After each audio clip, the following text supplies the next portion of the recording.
All right, how's everybody doing today? Hotep. Hey, this is Michael Imhotep, founder of the African History Network, host of the African History Network show. I'm a talk show host, researcher, lecturer, writer, and historian. So it is Sunday, September 4th, 2023. And we are live. It is Labor Day. Hope everybody had a safe Labor Day weekend. We're going to deal with the African American roots of Labor Day. This is a deep historical conversation.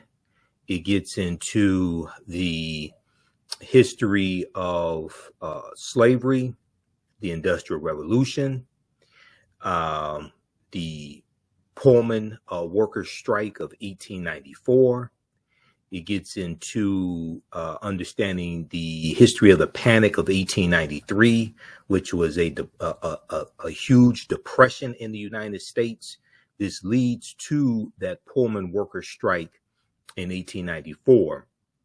And it also involves racism because the Pullman porters, who we hear so much about, were not allowed to strike because they were not allowed to join the union, the white union, because of racism. Okay, so I did this presentation in 2019 and 2021, and I've expounded on. I was reviewing my notes today, so I have a ton of information. So bear with me. When I did this broadcast, when I did this presentation in 2021, it was 2 hours and 43 minutes. I don't want to do 2 hours and 43 minutes today, but we'll see. Okay. So I have a lot of information to share with you. Okay. Give us a thumbs up. Give us a like on this broadcast. Share this broadcast on your social media platforms. Invite your friends to tune in also. I'm Michael Imhotep, founder of the African History Network, host of the African History Network show. All right. So the African American origins of Labor Day, the African American origins of Labor Day, and you can also listen to our radio show Sundays 9 p.m. to 11 p.m. Eastern Standard Time. We broadcast on our social media platforms. We were on 9:10 a.m. Superstation WFDF, but they've done a format change, so we're not on there anymore. But it doesn't stop us getting the information out. All right. Now, anytime I do a presentation, I know I may say some things that are outside the circumference of some people's awareness. And I usually have people put their fingers together to form a circle. I usually say something like this: the space inside this circle represents my realm of knowledge. Everything that I think I know about whatever I think I know is represented within the circumference of this circle. I must keep in mind that there are still things to know that exist outside of the circumference of my own awareness. So the reason why I say this, and I start on my presentations with this, is because oftentimes when people hear something that contradicts what they've been taught, what they believe, or what they think they know, they automatically reject it without doing any research to determine the validity of the new information that they're learning. And at the same time, they usually don't use that same level of scrutiny to analyze and critique or evaluate the new information that they're learning. So just because you know everything that you know about what you know does not mean you know everything there is to know about what you know. There's still things that exist outside the circumference of your own awareness. And I learned this from one of my teachers, Dr. Ray Hagins of the African Village. Okay, it was in St. Louis, now in Atlanta, Georgia, the headquarters. All right, now let's jump into this. And I'm going to refer to my notes as well. I have 10 pages of notes. I have 10 pages of notes on this topic, notes that I've compiled over the years. And then I also have this PowerPoint presentation as well, and some articles we're going to reference also. All right. So what is Labor Day? What is Labor Day? Labor Day 2023 falls on September 4th. Labor Day pays tribute to the contributions and achievements of American workers, and is the achievement of American workers, and is traditionally observed on the first Monday in September. Traditionally observed on the first Monday in September. It was created by the labor movement in the late 19th century and became a federal holiday in 1894. Labor Day weekend also symbolizes the end of summer for many Americans and is celebrated with parties, street parades, and athletic events. So we know in a lot of cities, the day after Labor Day, summer vacation ends for school children. They go back to school, things like this. So it's the unofficial end of summer. Now we know summer officially ends around September 20th or 21st, which is the autumnal equinox. Is based upon astronomy when summer ends, not a date chosen on a calendar based upon a law that was passed in 1894, signed into law by President Stephen Grover Cleveland. Okay, that's not what determines when summer ends, but this is the unofficial end of summer. All right, now, when we look at the what precedes Labor Day and precedes that federal holiday coming into existence in 1894 as a way to appease striking union workers, those union workers who worked for George Pullman. We have to look at what's known as the Panic of 1893, the Panic of 1893. And this was a huge depression in the United States. I'm not sure if this was a bigger depression than the depression we know of, known as the Great Depression of 1929, after the stock market crash in October 1929. But at this point in time, this was the worst depression in the history of this country.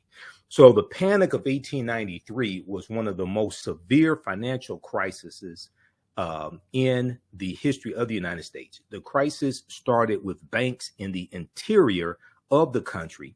Instability arose for two key reasons. First, gold reserves maintained by the U.S. Treasury fell to about $100 million from $190 million in 1890.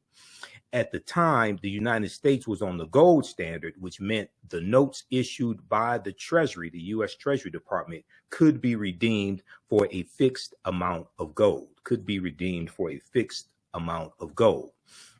Now, the falling gold reserves raised concerns at home and abroad, outside the United States, internationally, that the United States might be forced to suspend the convertibility of Treasury notes, which may have prompted depositors to withdraw banknotes and convert their wealth into gold.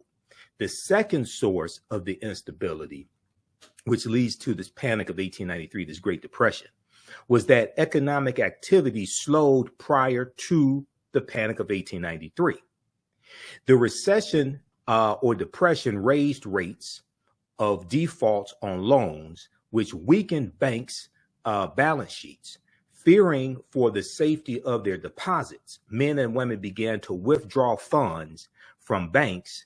Fear spread and withdrawals accelerated, leading to widespread runs on banks. So federalreservehistory.org has a article, Banking Panics of the Gilded Age, 1863 to 1913, where they go in depth and look at the Panic of 1893. That's one of the sources. This is one of the many sources I looked at for this. Also, encyclopedia.com has some really good information from different online encyclopedias dealing with the Panic of 1893. So here's what we see that took place in 1893. By the end of 1893, we saw 642 banks that collapsed, wiping out their depositors' savings.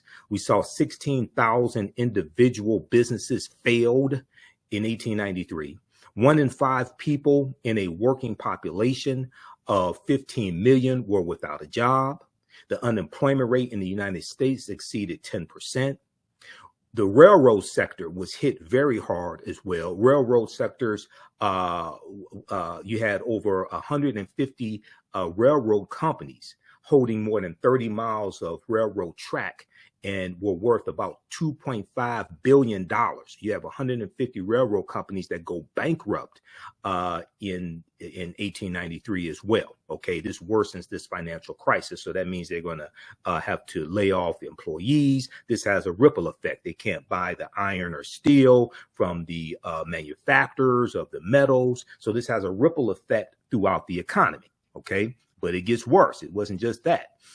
Now, in 1873, the U.S. Congress stops making silver dollars, and America is placed on the gold standard.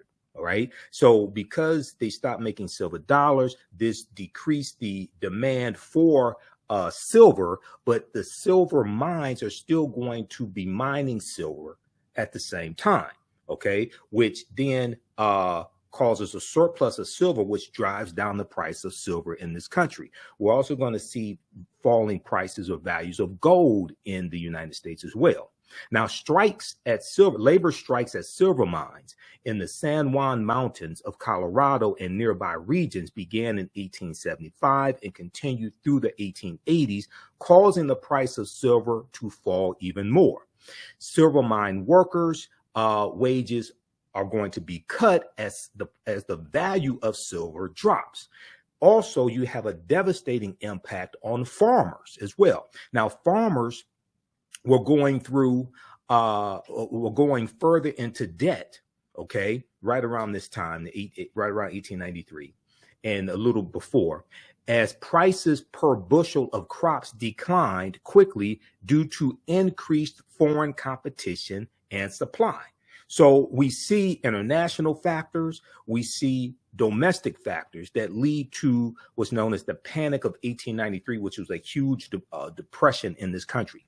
Now, gold reserves dropped below $100 million from $190 million, weakening an already unsteady trust in the federal government. The gold standard meant that Treasury notes issued by the U.S. Treasury could be redeemed for a fixed amount of gold. The falling gold reserves raised concerns at home and abroad that the United States might be forced to suspend the convertibility of notes, which may have prompted depositors to withdraw banknotes and convert their wealth into gold. Okay, so we see all this taking place around the same time. Now, okay, so these are some of the things that lead to the Panic of 1893, okay, which is a huge depression in this country. And in 1894, we're going to see the Pullman worker strike that takes place. And out of this Pullman worker strike, we're going to see President Stephen Grover Cleveland sign into law Labor Day as a federal holiday. Okay, we're going to get to that here in just a minute. All right, now I want to go back to my notes here as well. All right, so I'm going to switch between the PowerPoint presentation here and my notes, because I have like 10 pages of notes that goes deep into this history. So the labor movement fought for fair wages and to improve working conditions. The labor movement, their fight for fair wages and to improve working conditions is well known, but it was its political efforts. It was the labor movement's political efforts that did nothing less than transform American society. Organized labor was critical in the fight against child labor and for the 8-hour workday and the New Deal. Okay, the New Deal during President Franklin Delano Roosevelt, during the Great Depression, the New Deal, and the New Deal gives us the Social Security Administration and the Social Security Act of 1935. It gives us unemployment insurance. The New Deal gives us the Minimum Wage Act of 1935 as well. We know that the Servicemen Adjustment Act, which is known as the GI Bill of 1944, was the last bill of the New Deal. Okay. All right. So union workers sacrificed in America's historic production. Union workers sacrificed in America's historic production effort in World War II and pushed for Great Society legislation in the 1960s. Now, there's a good article from TheAHNTic.com, called "What Labor Day Meant When Labor Day Meant Something," by Michael Patrick. And Michael Patrick is a former local machinist president from Galesburg, Illinois. I'm sorry. The article is by, let me see, who is the article by? Let me pull this up. We have this here.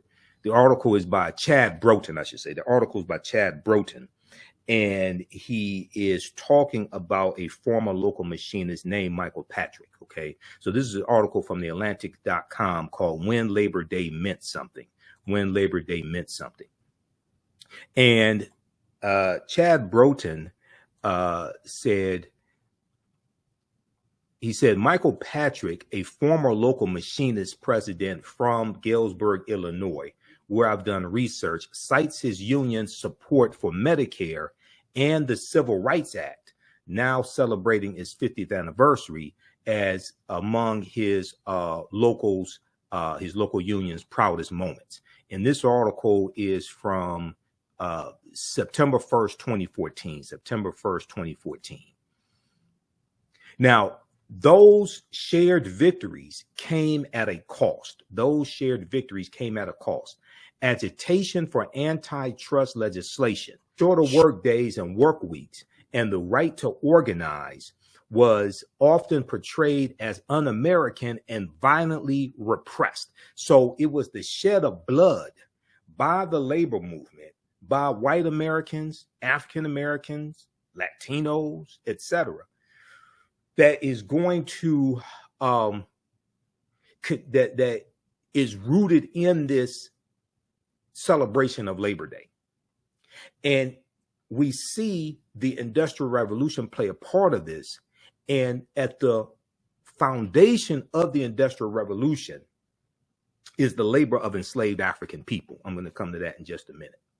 Now, I talked about child labor laws, or the lack of child labor laws here in the late 1800s, and there was no 8-day work week. Most Americans worked 12 hours a day, a lot of them 7 days a week, things like this. You did not have these laws that protected the rights of workers and protected the safety of workers, etc. Okay, the labor movement is going to force these laws to come into existence. Now, in 1914, John Kirby, who was president of the National Association of Manufacturers, called the trade union movement, quote, an un-American, illegal, and infamous conspiracy. An un-American, illegal, and infamous conspiracy. Anti-labor employers fought against what they saw as incipient communism with strike breaking, blacklisting, vigilante violence, and by enlisting government force to their side. So when you go study this labor movement, you see corporations exploiting the labor of white people, exploiting the labor of white immigrants coming to this country, and definitely exploiting the labor of African people. As you know, and what white supremacy does is it pits groups of oppressed people against each other to fight one another. You've seen some of my presentations dealing with the Bacon's Rebellion, the 1675 and 1676, which helps to lay the foundation of racial classification in this country. Look up Bacon's Rebellion, BACON''S, Bacon's Rebellion in the colony of Virginia, where you have Nathaniel Bacon, who was a wealthy plantation owner, who leads this rebellion of enslaved Africans, white indentured servants, free African Americans, poor white people, etc.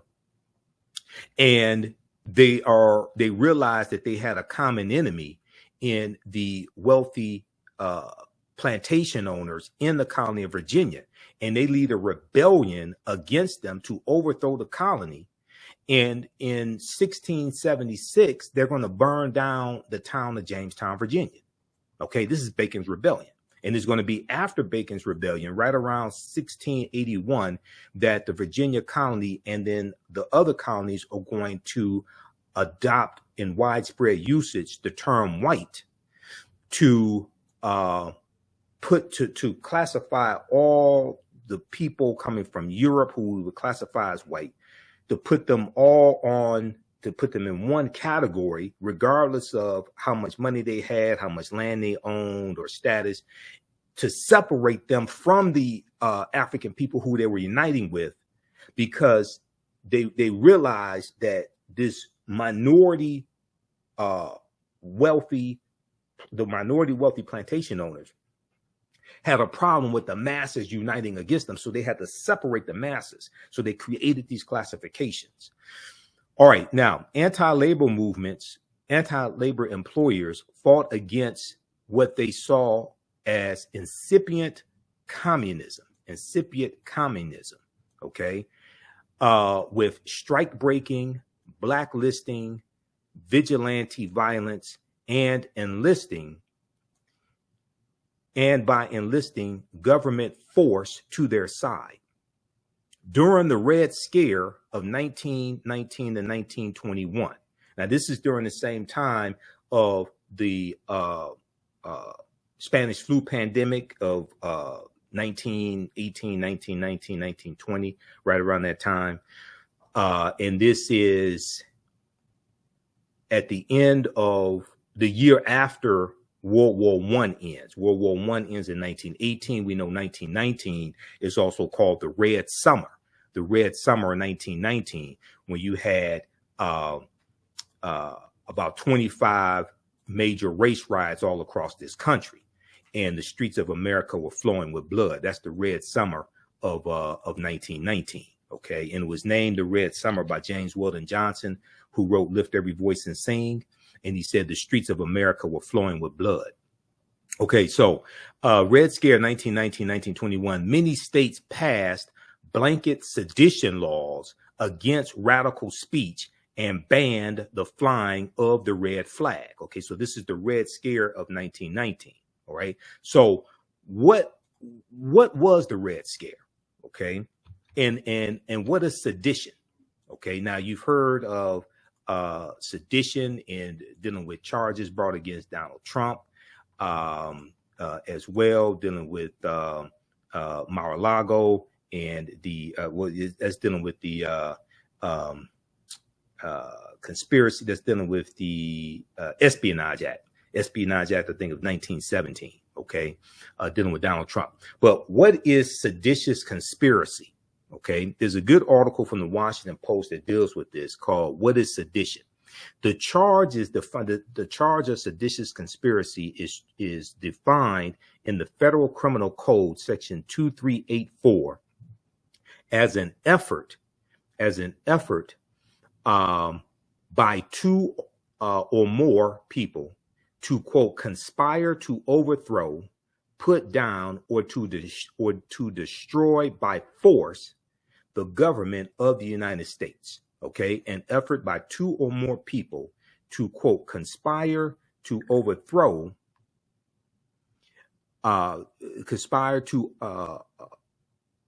to overthrow the government of the United States, or to levy war against them, or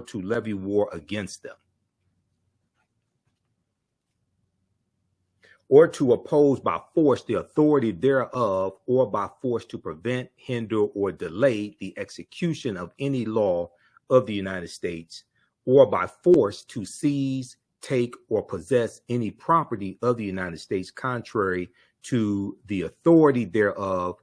They shall each be fined under this title or imprisoned not more than 20 years or both. So check out the article. This is just an excerpt of the article from the Washington Post, WashingtonPost.com.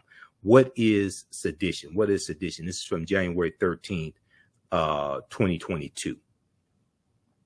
Okay, so when we look at the Red Scare of 1919 to 1921, what is the Red Scare? The Red Scare was hysteria over the perceived threat by communists in the United States during the Cold War between the Soviet Union and the United States, which intensified in the late 1940s and early 1950s. Communists were often referred to as Reds, R-E-D-S, Reds, for their allegiance to the red Soviet flag. The Red Scare led to a range of actions that had a profound and enduring effect on the U.S. government and U.S. society. Federal employees were analyzed to determine whether they were sufficiently loyal to the U.S. government, and the House Un-American Activities Committee, as well as U.S. Senator Joseph R. McCarthy, investigated allegations of subversive elements in the U.S. federal government and in the Hollywood film industry. The climate of fear and repression linked to the Red Scare finally began to ease in the late 1950s. Okay, and here's Senator Joseph McCarthy, was a Republican from Wisconsin. He was in the U.S. Senate 1947 to 1957. Okay, and there was a Red Scare from about say 1917, 1920, that period of time. The first Red Scare occurred in the wake of World War I. The Russian Revolution in 1917 saw the Bolsheviks, led by Vladimir Lenin, topple the Romanov dynasty, kicking off the rise of the Communist Party and inspiring international fear of Bolsheviks and anarchists. In the United States, labor strikes were on the rise, and the U.S. press, the media, the press, the newspapers, sensationalized them as being caused by immigrants bent on bringing down the American way of life. The Sedition Act, so it's like some Republicans today talk about an invasion of immigrants and things like this, and they're going to change American way of life, etc. You know, and you have the fear of the browning of America, that by 2043, the majority white people will no longer be the majority population in this country. Some white people fear this, others don't. A lot of Republicans do. Okay, so we see history may not exactly repeat itself, but it definitely rhymes. The Sedition Act of 1918 targeted people who criticized the U.S. federal government, monitoring radicals and labor union leaders with the threat of deportation. Okay, so we see this anti-government approach to unions. Okay, because the government is going to be pretty pro-corporation. So the, Labor Day commemorates, you have parades and cookouts, things like this. There was also bloodshed for unions to exist. There was bloodshed for labor rights that exist today.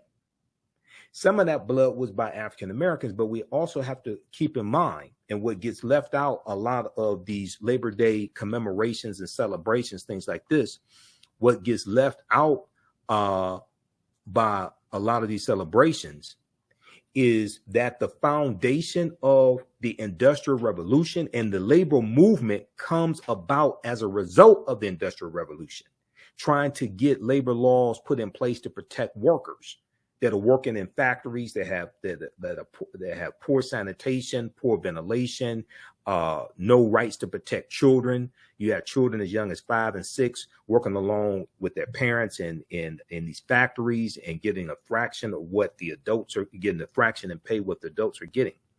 The foundation of the Industrial Revolution was the enslavement of African people. And the Industrial Revolution is going to begin in the 1790s in Manchester, England.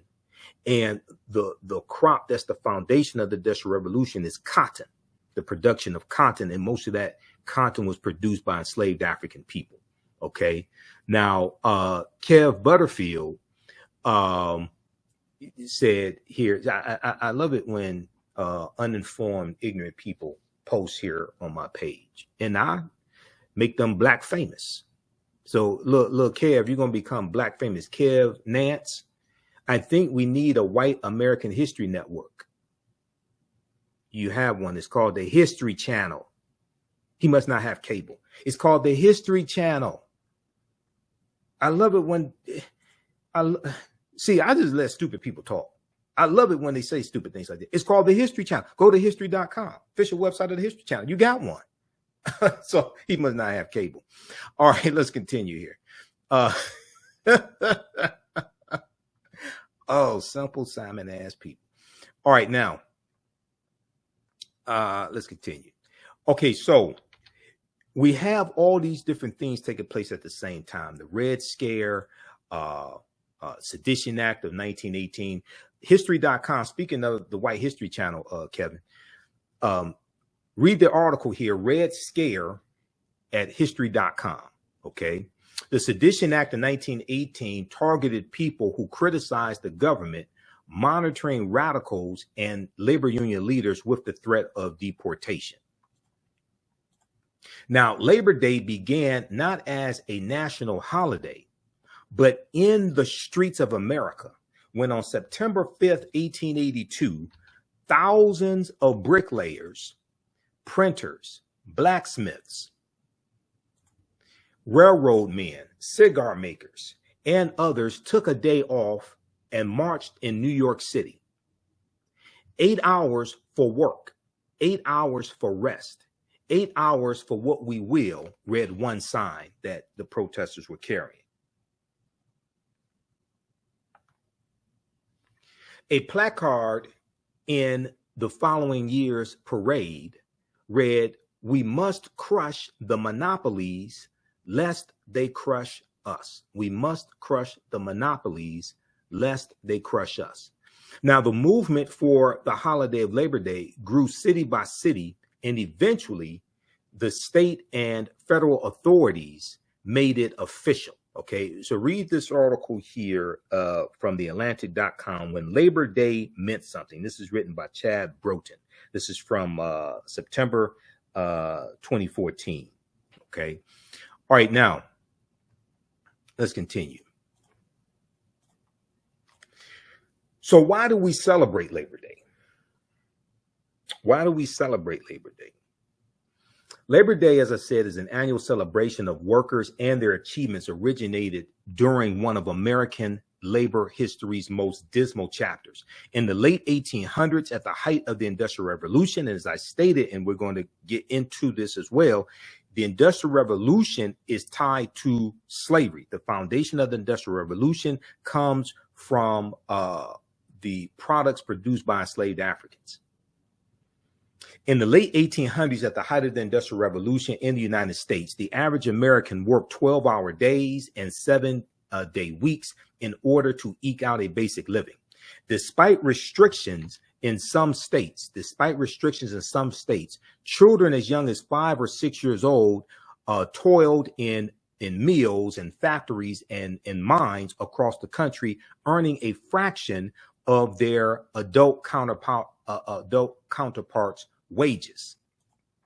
People of all ages, particularly the very poor and recent immigrants to the United States, often faced extremely unsafe working conditions with insufficient access to fresh air, sanitary facilities, and work breaks, lunch breaks, bathroom breaks, etc. So what was the Industrial Revolution? So the Industrial Revolution marked a period of development in the latter half of the 18th century, the 1700s, that transformed largely rural agrarian societies in Europe and America into industrialized urban ones. So they're shifting from an agricultural basis to an industrialized basis where you have factories, things like this. And what happens is because of the transatlantic slave trade, because of, and then the colonization of Africa with the Berlin Conference of 1884 and 1885, where it takes place in Berlin, Germany. It's presided over by German Chancellor Otto von Bismarck.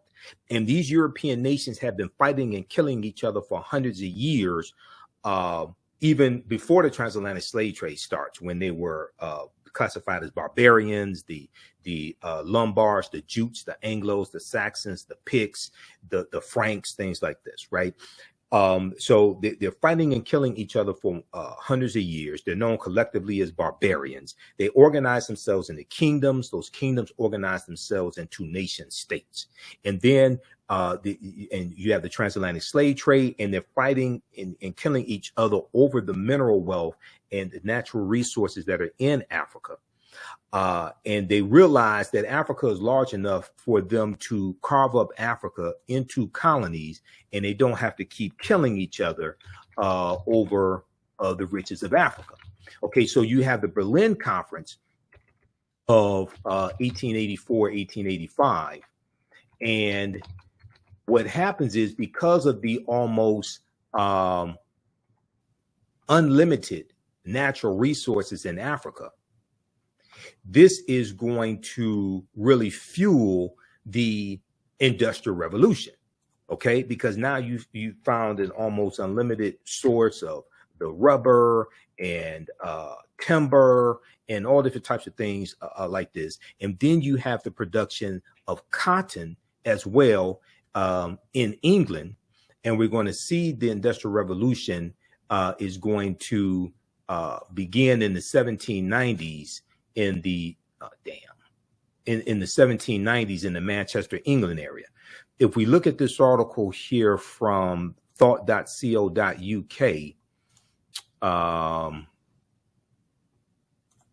this deals with the Berlin Conference. You can read this. So in my online history classes, we get deep into this information. If you haven't registered for my online history classes, you definitely want to do that. I teach one on Saturdays, usually 2 p.m. to 4 p.m. Eastern Standard Time. Ancient Kemet, one of the regional names for Egypt. Ancient Kemet, the Moors, and the Ma'afa, understanding the transatlantic slave trade, what they didn't teach you in school. And we deal with thousands of years of history and what leads up to the transatlantic slave trade taking place. That's, visit our website, TheAfricanHistoryNetwork.com. You can register for that class. But this article here, the Berlin Conference to Divide Africa, the colonization of the continent by European powers. Okay.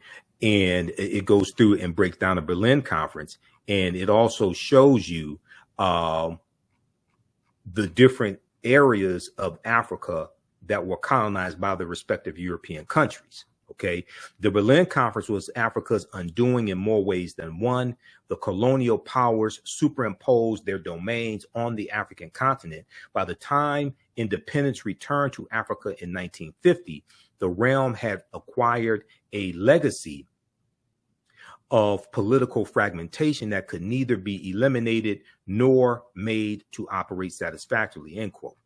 And 1884, at the request of Portugal, now the transatlantic slave trade begins in 1441 with the Portuguese going into Anton Gonzalez going into what is modern day, the area that's modern day Mauritania. Okay, it starts with the Portuguese, and the Spanish are right behind getting involved in the transatlantic slave trade. In 1884, at the request of Portugal, German Chancellor Otto von Bismarck called together the major Western powers of the world to negotiate questions and end confusion over the control of Africa. Negotiate questions and end confusion over the control of Africa. Okay, this is all about power and being able to exploit the natural resources of Africa. German Chancellor Otto von Bismarck appreciated the opportunity to expand Germany's sphere of influence over Africa and hoped to force Germany's rivals to struggle with one another for territory. At the time of the conference, 80% of Africa remained under traditional and local control. What ultimately resulted was a hodgepodge of geometric boundaries that divided Africa into 50 irregular countries. Now we know we have 50 countries in Africa, okay? But you have this hodgepodge of geometric boundaries that divides Africa into 50 irregular countries. This new map of the continent of Africa was superimposed on 1,000 indigenous African cultures and regions. The new countries lacked rhyme or reason and divided coherent groups of people and merged together disparate groups who really did not get along. Okay, so the most of the geographical boundaries that we see in Africa today are the result of this Berlin Conference of 1884 and 1885. And we see Great Britain got a ton of land from the Berlin Conference. The countries represented at the time included Austria-Hungary, Belgium, Denmark, France, Germany, Great Britain, Italy, the Netherlands, Portugal, Russia, Spain, Sweden, Norway, Turkey, and the United States of America. Of the 14 nations that were at the Berlin Conference, France, Germany, Great Britain, and Portugal were the major players in the conference, controlling most of colonial Africa at the time. Okay, there was no African representation at the Berlin Conference. All right, so check out the rest of this article here from thoughtco.com, dealing with the Berlin Conference of 1884, 1885. So as we go through and look at this history, and my approach to dealing with this history is understanding it chronologically, understanding cause and effect. As a historian, my approach to this is different than a 2-minute segment on MSNBC. You may see, I saw some segments that dealt with the history of it. They didn't go, they're not digging into this like I am. And once again, the foundation of the Industrial Revolution is the enslavement of African people. Okay, give us a thumbs up, give us a like, give us a heart on this broadcast. If you like this type of information, also be sure to visit our website, TheAfricanHistoryNetwork.com, TheAfricanHistoryNetwork.com. Register for the 12-week online history classes I teach on Saturdays and Sundays. Saturdays is ancient Kemet, one of the original names for Egypt, the Moors, and the Ma'afa, understanding the transatlantic slave trade, what they didn't teach you in school. So our next class is September 9th, 16th, 23rd, and our last class should be, we're going to early October also. So we're making sure we get in all the content. There's 80 to 100 articles I reference, 15 books that we use in the class. You don't have to buy any of these books to follow along in the class.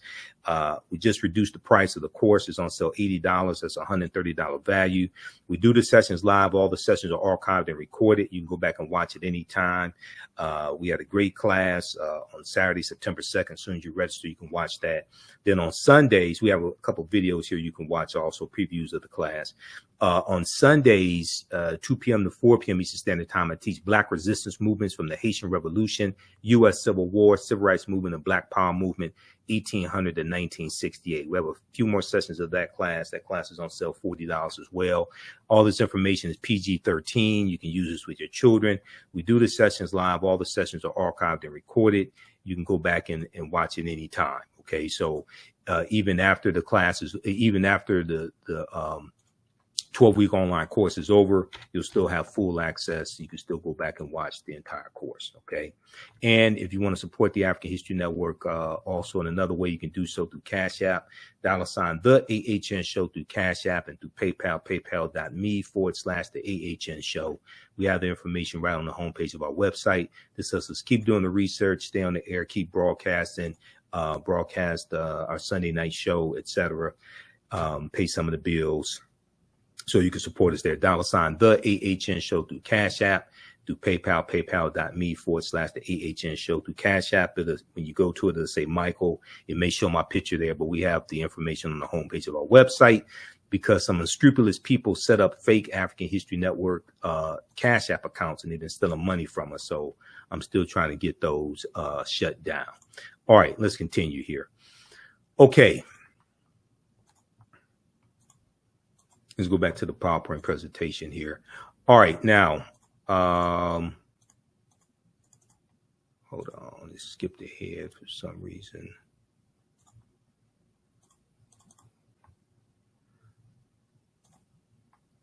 Okay, so then what was the Industrial Revolution?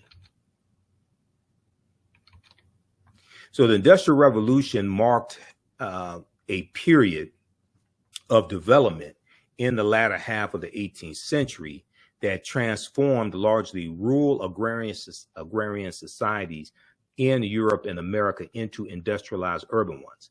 Goods that had once been painstakingly crafted by hand started to be produced in mass quantities by machines in factories, thanks to the introduction of new machines and techniques in textiles, iron making, and other industries. So because of the Industrial Revolution, now you can mass produce these products, because you found an almost unlimited amount of raw materials, and because you've built factories, and you have machinery in factories to mass produce these products. Okay. And then at the same time, you have the development of late 1800s or so. You're going to have the development of department stores. You have mass advertising, so you can market all this through newspapers, magazines, things of this nature. Okay. So all this comes together at the same time. All right. Okay, let's continue.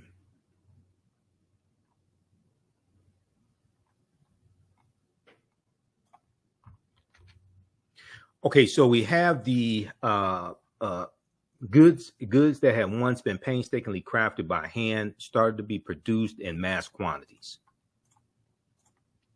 Fueled by the game-changing use of steam power, the Industrial Revolution began in Britain and spread to the rest of the world, including the United States, by the 1830s and 1840s.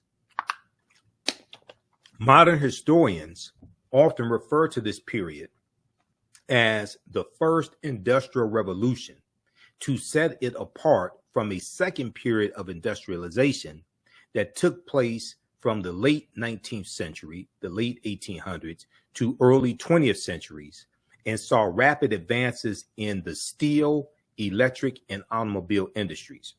So read the article. History.com, official website of the History Channel, has a good article called Industrial Revolution. Now, also, more efficient mechanized production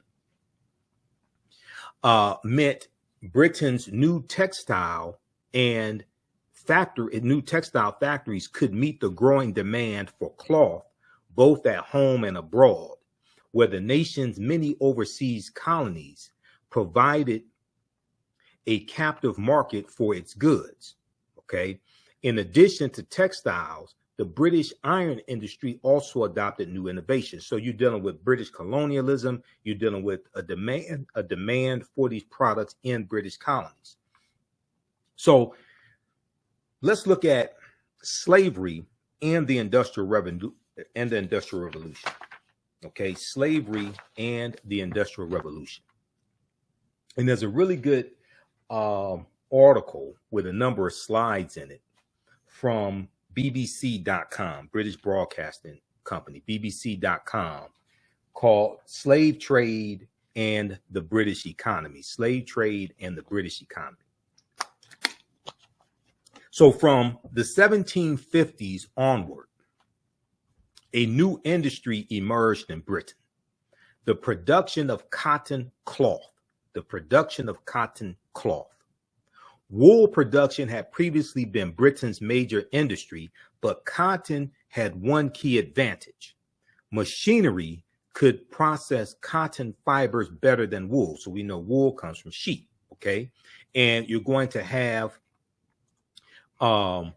the demand for cotton, the production of cotton, and a lot of this cotton is going to be produced by enslaved Africans. But then also in 1793, in the U.S., you're going to have the cotton gin that's going to be created by Eli Whitney. And the cotton gin was a device that picked the seeds out of cotton. You're going to have the cotton gin, and you're going to have copies of the cotton gin as well. And this is going to greatly reduce the cost of producing cotton and drive up the sales of cotton and drive up the value of cotton, drive up the sales of cotton and the demand for cotton and the value of it as well.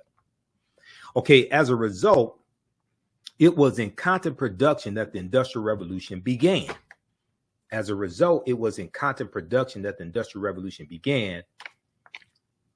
Particularly in and around Manchester, England. The cotton used was mostly imported from slave plantations. Slavery provided the raw material for industrial change and growth. Okay, so this is from bbc.co.uk,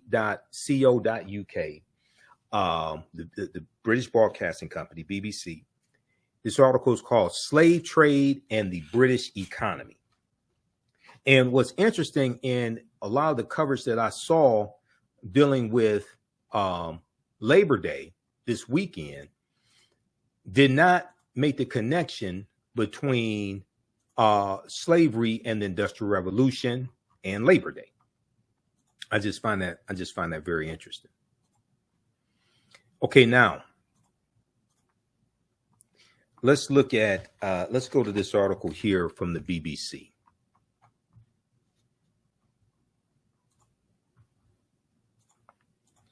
This is called Slave Trade and the British Economy. There's a couple things I want to highlight here because they have some slides here. We're not going to go through the entire article, but I want to highlight slide 1 and slide 4.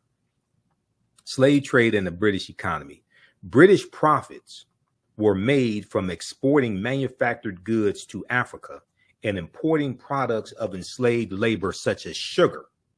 And we know sugar grows in tropical climates, which is why one of the plantations that the Spanish are setting up, especially Christopher Columbus, when he goes into the Bahamas and Jamaica and in Hispaniola, or what became known as Haiti or Haiti, Cuba, Puerto Rico, Honduras, Panama, they're setting up sugarcane plantations because sugarcane grows in warmer climates.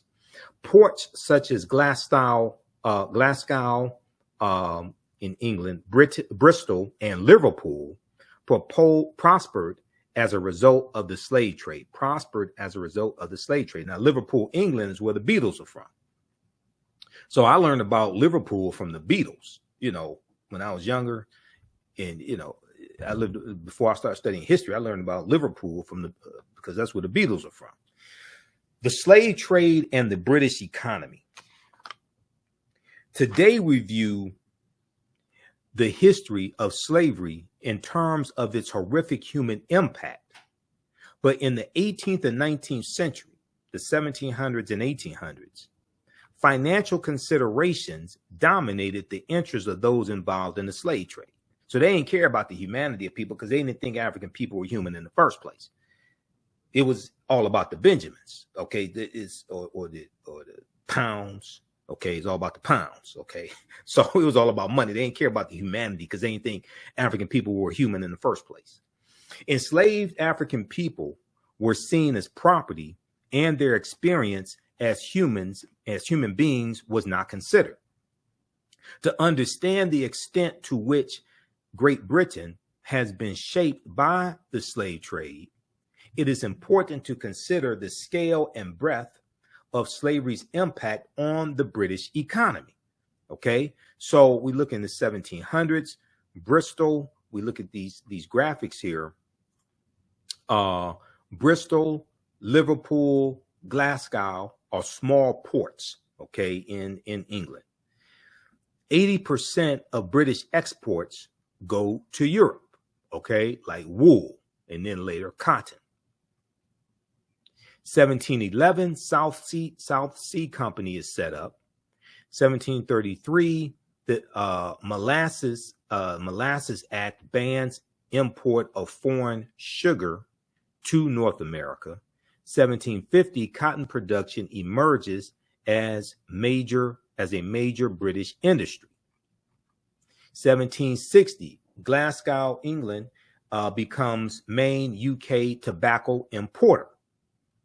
1800, 60% of British exports go to Africa and America. Bristol, Liverpool, Glasgow are major cities. Okay. The British economy was transformed by the transatlantic slave trade. The British economy was transformed by the transatlantic slave trade. Now, this is an example why on May 19th, 2018, which was Queen Charlotte Sophia's birthday, but also Malcolm X's birthday, when Meghan Markle married Prince Harry, and you had a lot of African Americans who watched the royal wedding and got teary-eyed and said they're in love and all this stuff. I said, what the hell does love have to do with it? I said, Meghan Markle is marrying into a family of colonizers. I didn't call them colonizers because they're white. I call them colonizers because Great Britain at one time colonized 1/5 of the world's population. And we know in 1952, when Elizabeth became queen because her father died, 1952, we know at that period, at that point in time, that's right around the time that the Mau Mau Rebellion begins, 1952 to 1956. About a little more than 25% of the world's population lived under British rule. They were colonies of Great Britain. So she married into a family of colonizers. Okay, then some people took exception to what I said, things like that, but the history proved it true.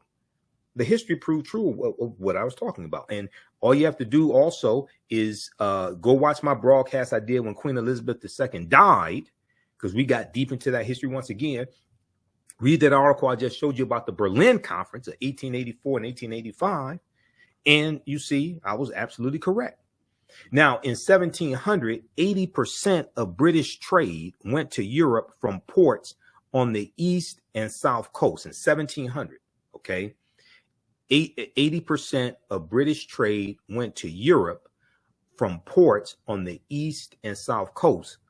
But by 1800, 60% of British trade went to Africa and America.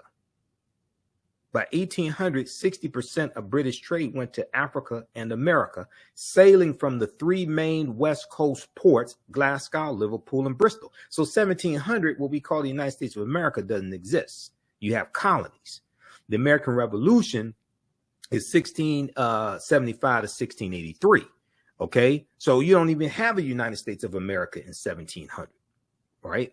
Now, ports such as London, England, Bristol, and Liverpool prospered as a direct result of involvement in the transatlantic slave trade. Other ports, such as Glasgow, profited from the tobacco trade. Thousands of jobs were created in Britain, supplying goods and services to slave traders. So this is one of the many examples of how the transatlantic slave trade fueled wealth in Britain. And what I was explaining to people who were teary-eyed and distracted by all the opulence and wealth when Meghan Markle married Prince Harry, is I said a good portion of the billions of dollars that Great Britain produced off of the slave trade, I mean, a good portion of the wealth that Great Britain produced from trading goods and things like this. But the opulence that we saw, the gold and all the costumes, all the regalia, all that stuff was profited from, paid for by the blood and the sweat and the labor of enslaved African people. Thousands of jobs were created in Britain supplying goods and services to slave traders. In a period that saw Britain industrialize, profits could be made by exporting manufactured goods to Africa, and then further profits accrued from imported products made using enslaved labor. Imported products made using enslaved labor, such as sugar, which became very fashionable with British people, because in Britain, England, they're known for drinking what? Tea. T-E-A, drinking tea, right? Like you had the Boston Tea Party here in the colonies, revolting against the high prices and the taxation on tea. And this started out as British colonies, right? The United States. What do you put in tea to sweeten it? Sugar. The slave trade was important in the development of the wider economy, W-I-D-E-R, the wider economy. Financial, commercial, legal, and insurance institutions all emerged to support the activities of the slave trade. Now, I just want people to understand, this is not from like an African-centered source. This is from the BBC telling you this. the British Broadcasting Company. They very well documented the transatlantic slave trade and what happened. So they're explaining all this to you. They're not hiding this. Some merchants became bankers, and many new businesses were financed by profits made from slave trading. The slave trade played an important role in providing the British industry with access to raw materials. Okay, and a lot of these raw materials are coming from Africa. The transatlantic slave trade played an important role in providing British industry with access to raw materials.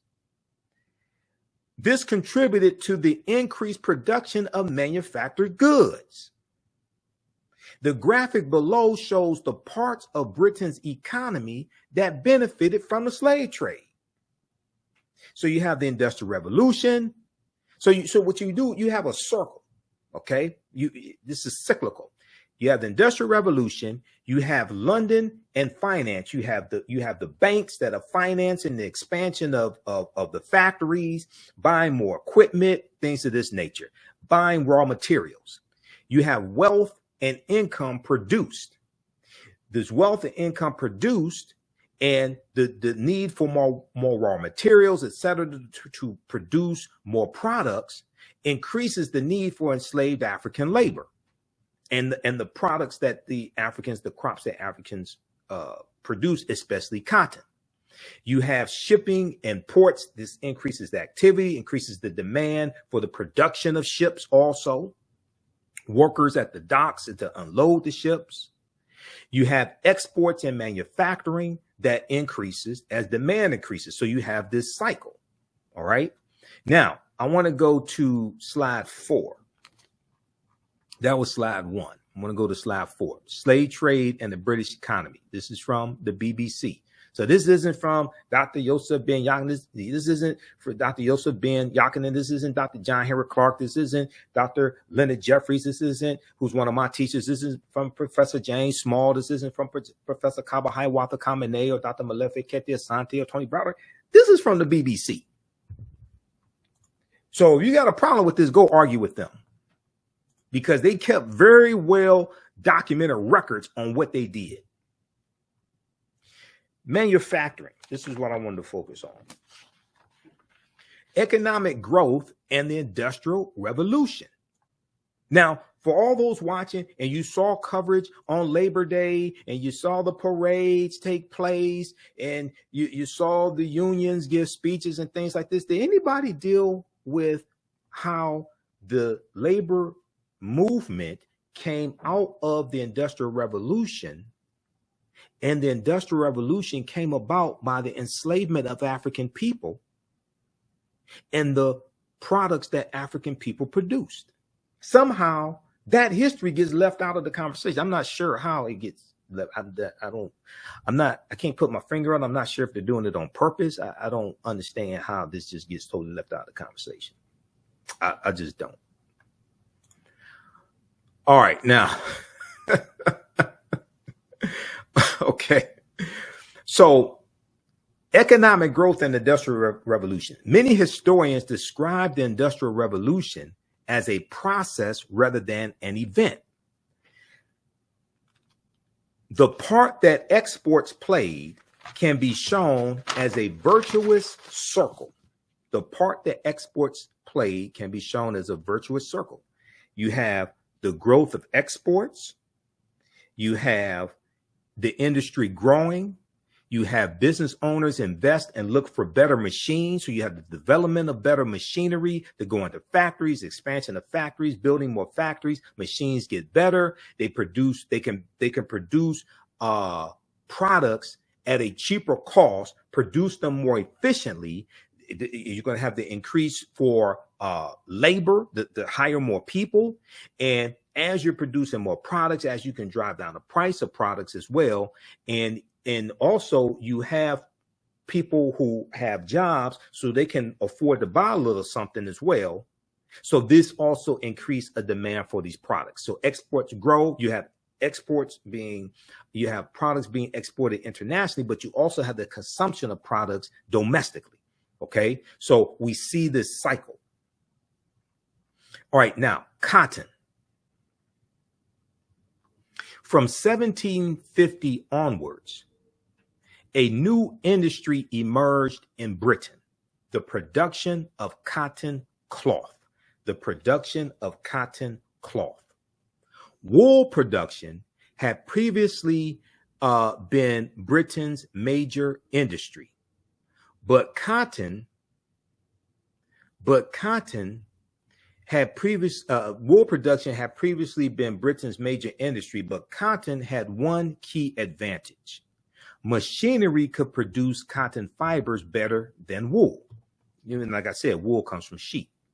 As a result, it was cotton production that began the Industrial Revolution. As a result, it was in cotton production that the Industrial Revolution began, particularly in and around Manchester, England.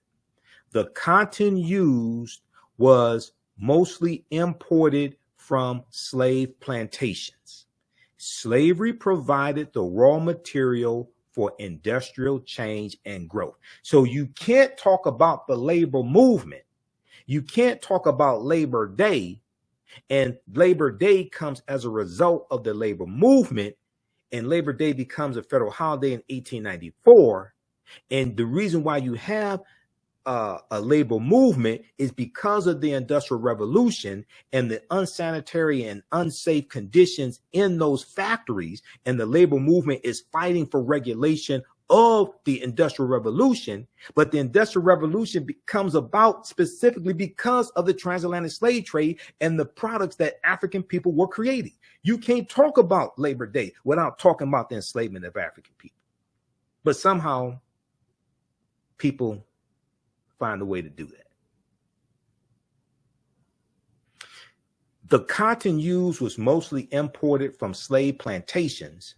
Slavery provided the raw material for industrial change and growth.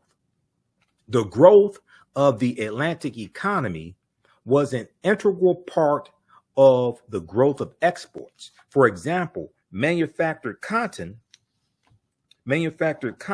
cloth was exported to Africa. The Atlantic economy can be seen as the spark for the biggest change in modern economic history. The Atlantic economy in the 1700s was founded on slave labor. Once again, I want everybody to understand, this is not me saying this. This is not Dr. Leonard Jeffries. This is not Professor James Small, Professor Kaba Hiawatha Kamene. This is not African Center Scholars. This is the British Broadcasting Company. This is the BBC telling you this, because they kept thorough records of what they did. So I just want everybody to understand this, because you always have people, why are you bringing up old stuff? Why are you talking about history? Oh, this is racist. Well, racism is a system of advantage and privilege distributed based upon race, which comes out of the ideology of European white supremacy for the purpose of preserving genetic white survival on the planet is less than 10% European. This does deal with racism. You're absolutely correct. But this deals with history. Key features of the Industrial Revolution: introduction of factories, introduction of cotton, increase in productivity, use of machines, water and steam power, and falling prices. Okay. Key features of the Industrial Revolution included products were made in factories instead of at home. Workers used machines instead of working by hand. The machines were driven by water or steam.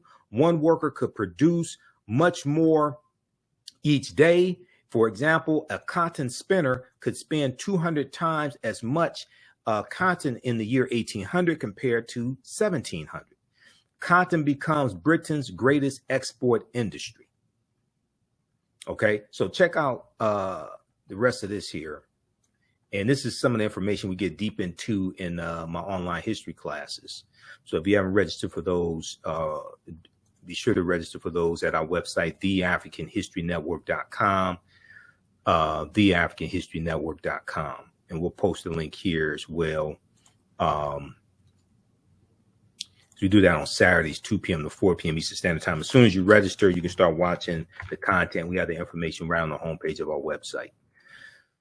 All right, let's continue here. So how you all like this type of information? Are you all learning anything? The history of Labor Day, and I've researched this history thoroughly, the history of Labor Day is much deeper than what you see on TV with the parades, speeches, things like this. And the roots of Labor Day go into the transatlantic slave trade.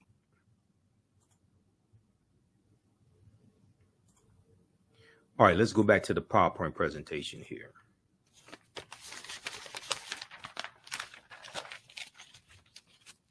Okay, slavery and the Industrial Revolution. Okay, we did that.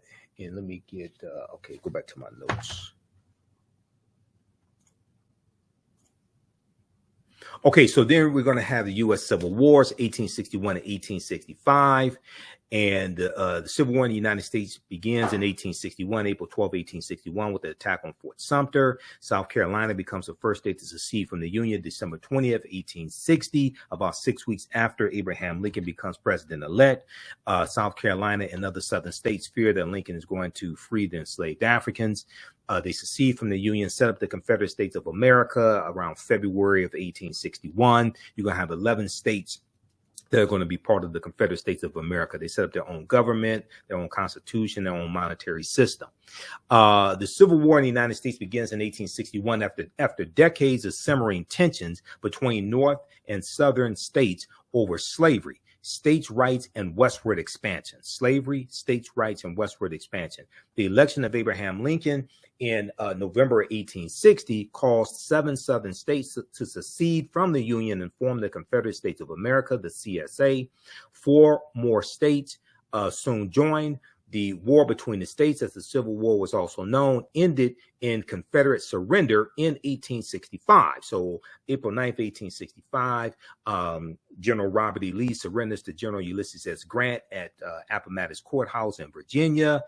And this is looked at as the end of the Civil War for all practical purposes, but the Civil War is going to go on for about another 16 months or so until August of 1866, because even though General Robert E. Lee's army was the largest Confederate army, it was not the only Confederate army. There were smaller Confederate armies like General Joseph E. Johnston's Confederate Army of Tennessee, or that staunch white supremacist Nathan Bedford Forrest, his Confederate army. And when you study the Fort Pillow massacre of 1864, during the Civil War, Nathan Bedford Forrest had about 200 African-American Union soldiers executed, many of them shot point blank in the head. These are staunch white supremacists. He goes on to become the first Grand Wizard of the Ku Klux Klan in 1867. And to a lot of people, he's a national hero in Tennessee.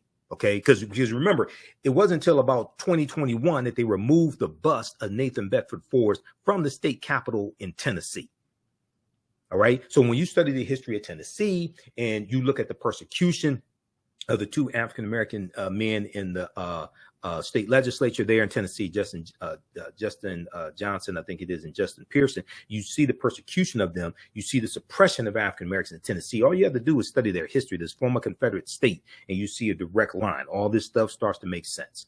This is why we have to understand politics is the legal distribution of scarce wealth, power, and resources. The legal distribution of scarce wealth, power, and resources, and the writing of laws, statutes, ordinances, amendments, and treaties, their adoption, interpretation, and enforcement. So we have to vote strategically, and we have to vote these people out of office who are doing us harm, who are passing laws to do us harm. This is all you have to do. If you watch the content that we have on the African History Network, you watch the articles we post, you watch me on Roland Martin Unfiltered as well, we go through and break this down.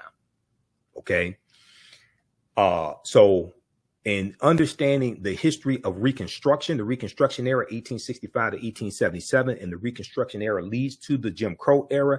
It leads to these white supremacists taking back control of the state legislatures, imposing segregation. We look in Tennessee, 1881, Tennessee state legislature, They passed segregation laws dealing with public transportation and streetcars. We look at Florida, 1889. Florida passes probably the first poll taxes in the history of this country. Then Mississippi's going to do the same thing in 1890 when Mississippi writes their state constitution. And they write their state constitution. When you go research the writing of these state constitutions, 1890 Mississippi, 1895 South Carolina, 1898 Louisiana, 1901 Alabama, etc., Georgia, Oklahoma. They're doing this to preserve white supremacy. In many of their state constitutions, they're telling you this, and they are passing voter suppression laws. They're passing laws to legalize poll taxes and literacy tests, property ownership requirements, etc., when it comes to voting. And they're doing this to suppress the African American vote, because in many of these states, we were the majority of the population. Okay, so your understanding of history is directly related. Your understanding of politics is directly related to your understanding of history. When you understand this history, then you understand why they work so hard to suppress our vote. Why Governor Ron DeSantis submitted a congressional map in Florida, okay, that would gerrymander districts to reduce the voting power of African Americans. You'll understand now. Not to make this a long explanation, because I go deep into this. We talked about this in one of my classes a couple of weeks ago, and in one of our Sunday night shows, we dealt with this. Section 241 of the Mississippi State Constitution. The Mississippi State Constitution of 1890 consists of something like about 250. It's about 250 sections. All right. This article, just to give you a quick example, this article from the Washington Post deals with the Mississippi State Convention of 1890, where they rewrote the state constitution to impose poll taxes, literacy tests, and property ownership requirements. But they also instituted a felony disenfranchisement law. African Americans were the majority of the population of the state of Mississippi in 1890 as a legacy of slavery, and we were the majority of the voters. The name of this article is The Mississippi Plan. The Mississippi Plan to Keep Blacks from Voting in 1890. Quote, "We came here to exclude the Negro. We came here to exclude the Negro." Okay, now this is an excellent article by Ronald G. Schaefer. He's a white man. May 1st, 2021. It talks about Solomon Saladin Calhoun. Solomon Saladin Calhoun was the white county judge who presided over the Mississippi State Convention of 1890 in Jackson, Mississippi, which is the capital. And he said, "Let's tell the truth if it burst the bottom of the universe." He said, "We came here to exclude the Negro." Nothing short of this will answer. This is why they had the Mississippi State Convention, to suppress the African American vote. Delegates eventually adopted a literacy test and poll tax. A poll tax meant you had to pay a tax to register to vote. A poll tax geared to suppress the black vote in a state with a black majority, Mississippi. The Mississippi Plan became the model throughout the South, part of a raft of racially oppressive Jim Crow laws that ended segregation. So all the other Southern states are going to adopt similar state constitutions, okay, to suppress the African American vote. All right, and they're trying to find ways to get around the 15th Amendment of 1870, which guaranteed the right to vote for African American men. It's not going to be until the 19th Amendment of 1920 where women can vote, but we know that in the South, a lot of African American women are not going to be able to vote. And that's why you needed a Voting Rights Act of 1965, because of what happens with these state constitutions and the impediments to the 15th Amendment. This is why you needed a Voting Rights Act of 1965. All right, now, very quickly here, there's an article that I'm looking for. I think this is it right here.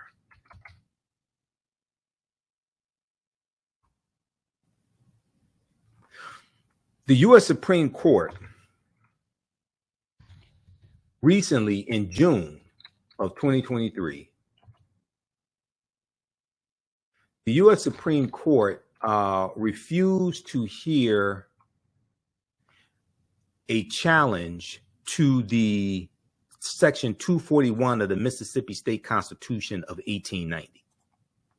And the reason why I'm bringing this up, because I hear all these Black conservatives running around saying slavery was a long time ago, Jim Crow era was a long time ago, that doesn't have anything to do with today. That's a lie. Those are people that don't study history, or they do study history and they're trying to deceive people. That's an absolute blatant lie. A lot of those laws and policies are still in effect, and they're shaping policy today. Or if you look at something like the lost cause, which comes about shortly after the Civil War ends, and the lost cause was a revisionist history taught by the South, that the Civil War was about states' rights, it was not about slavery, that the slaves were happy slaves, that the institution of slavery benefited everybody. Okay, and the slaves were too ignorant to take care of themselves. Therefore, they had to be taken care of by benevolent masters. This is called the lost cause. Go research the lost cause. Okay, this article right here from MississippiFreePress.org. MississippiFreePress.org. Mississippi Jim Crow felony voting law will remain after Supreme Court denies appeal. This is from June 30th, 2023. This stuff is not ancient history, okay? We're seeing how the laws and policies of the past shape the present and the future. This deals with Section 241 of the Mississippi State Constitution of 1890. And the U.S. Supreme Court refused to hear a challenge to this felony disenfranchisement law that goes back to 1890 at the Mississippi State Convention. And Judge Ketanji Brown Jackson wrote a scathing dissension to the Supreme Court refusing to hear this case. Mississippi's Jim Crow era prohibitions on allowing people convicted of certain crimes to vote will remain after the U.S. Supreme Court declined to hear an appeal in the case today. The Fifth Circuit, the Fifth U.S. Circuit Court of Appeals ruled in favor of upholding the law last year in Harness versus Watson. So that's 2022, Harness versus Watson. Mississippi's white supremacist leaders adopted it in 1890 in an attempt to disenfranchise Black residents for life. Disenfranchise Black residents for life. So if you convicted of certain crimes, murder, things like this, rape in Mississippi, you lost your right to vote for life. It was designed to target African Americans to reduce the number of us who could vote. White lawmakers designated certain crimes that they believed Black people were more likely to commit as lifelong disenfranchising crimes. The law disproportionately disenfranchises Black Mississippians at a higher rate than white residents. U.S. Supreme Court Justice Judge Ketanji Brown Jackson recounted the law's history today in a dissent against the court's refusal to take up the case. Justice Sonia Sotomayor joined her. Judge Ketanji Brown Jackson, in her dissent, said, quote, "The president of the 1890 Mississippi Constitutional Convention said it plain. Let us, quote, let us tell the truth if it bursts to the bottom of the universe. We came here to exclude the Negro. Nothing short of this will answer," end quote. To further that agenda, the convention placed 9 crimes in Section 241 of the Mississippi State Constitution as basis for disenfranchisement, believing that more black people would be convicted of those crimes than white people, end quote, Judge Ketanji Brown Jackson wrote. She went on to say, quote, 8 of those crimes have remained in Section 241 since 1890 without interruption. Thus, the convention's avowed goals continue to be realized via its chosen mechanism. Today, Just as in the convention's aftermath, thousands of Black Mississippians cannot vote due to Section 241's operation, end quote. Read the rest of this article here, okay? This is just an example of this history and how it is still impacting us today. All right. Okay, so read that. Okay, let's get back to this. How's everybody doing? Also, once again, if you like this type of information, you can support the African History Network, $ TheAHNShow through Cash App, $ TheAHNShow through Cash App, also through PayPal, paypal.me/TheAHNShow. This helps us keep doing the research, stay on the air, keep broadcasting, and we have the information on the homepage of our website as well. When you scroll down past the information about our classes, we have the PayPal Cash App information here. This is our official Cash App account, $ TheAHNShow, SHOW. When you go to it, it'll say Michael. These other ones are fake African History Network Cash App accounts. So that's why I'll put the tag here. When you click here, it takes you to our QR code. Okay, and we have our link for PayPal here as well. All right, let's continue. And we have the link here in the thread of the broadcast. All right, let's go back to the PowerPoint presentation. So we have the U.S. Civil War, 620,000 Americans die. You have about close to 200,000 African Americans who fight in the U.S. Civil War, including Harriet Tubman. The conflict was the costliest and deadliest war ever fought on American soil, with some 620,000 of the 2.4 million soldiers killed, millions more injured, and much of the South was left in ruin. Read the article from history.com, American Civil War. Then we have the Reconstruction era. For a 14-year period, the U.S. government took steps to try to integrate the nation's newly freed African-American population into society. Between 1863 and 1877, the U.S. government undertook, now some sources will say it's a 12-year period of time, 1865 to 1877, but the U.S. government undertook the task of integrating nearly 4 million formerly enslaved people into society after the Civil War bitterly divided the country over the issue of slavery. A white slave-holding South that had built its economy and culture on slave labor was now forced by its defeat in a war that claimed 620,000 lives to change its economic, political, and social relations with African Americans. All right, now let's look at this here. So we have the creation of labor unions, which we're going to see really comes into existence after the Civil War ends.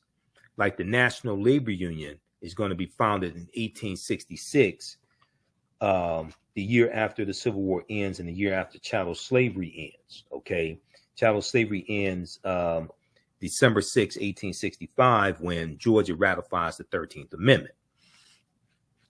You're going to have smaller labor unions that exist. They come about somewhere around the 1840s. But we're really going to see an explosion of them after slavery ends. Many labor unions were created largely to lock out African Americans. So after the Civil War ends in 1865, you're going to have a lot of your large labor unions founded. The National Labor Union, NLU, was founded in 1866. Other labor unions like the American Federation of Labor, AFL, with Samuel Gompers, are founded after slavery ends. So that's right around 1875 or so. It was the enslaved Africans who had the majority of the skills in the United States. There were at least 262 skills, trades, and crafts that African people had in this country from 1619 to 1865, and we were largely working for free. A lot of these skills, trades, and crafts we brought with us from Africa.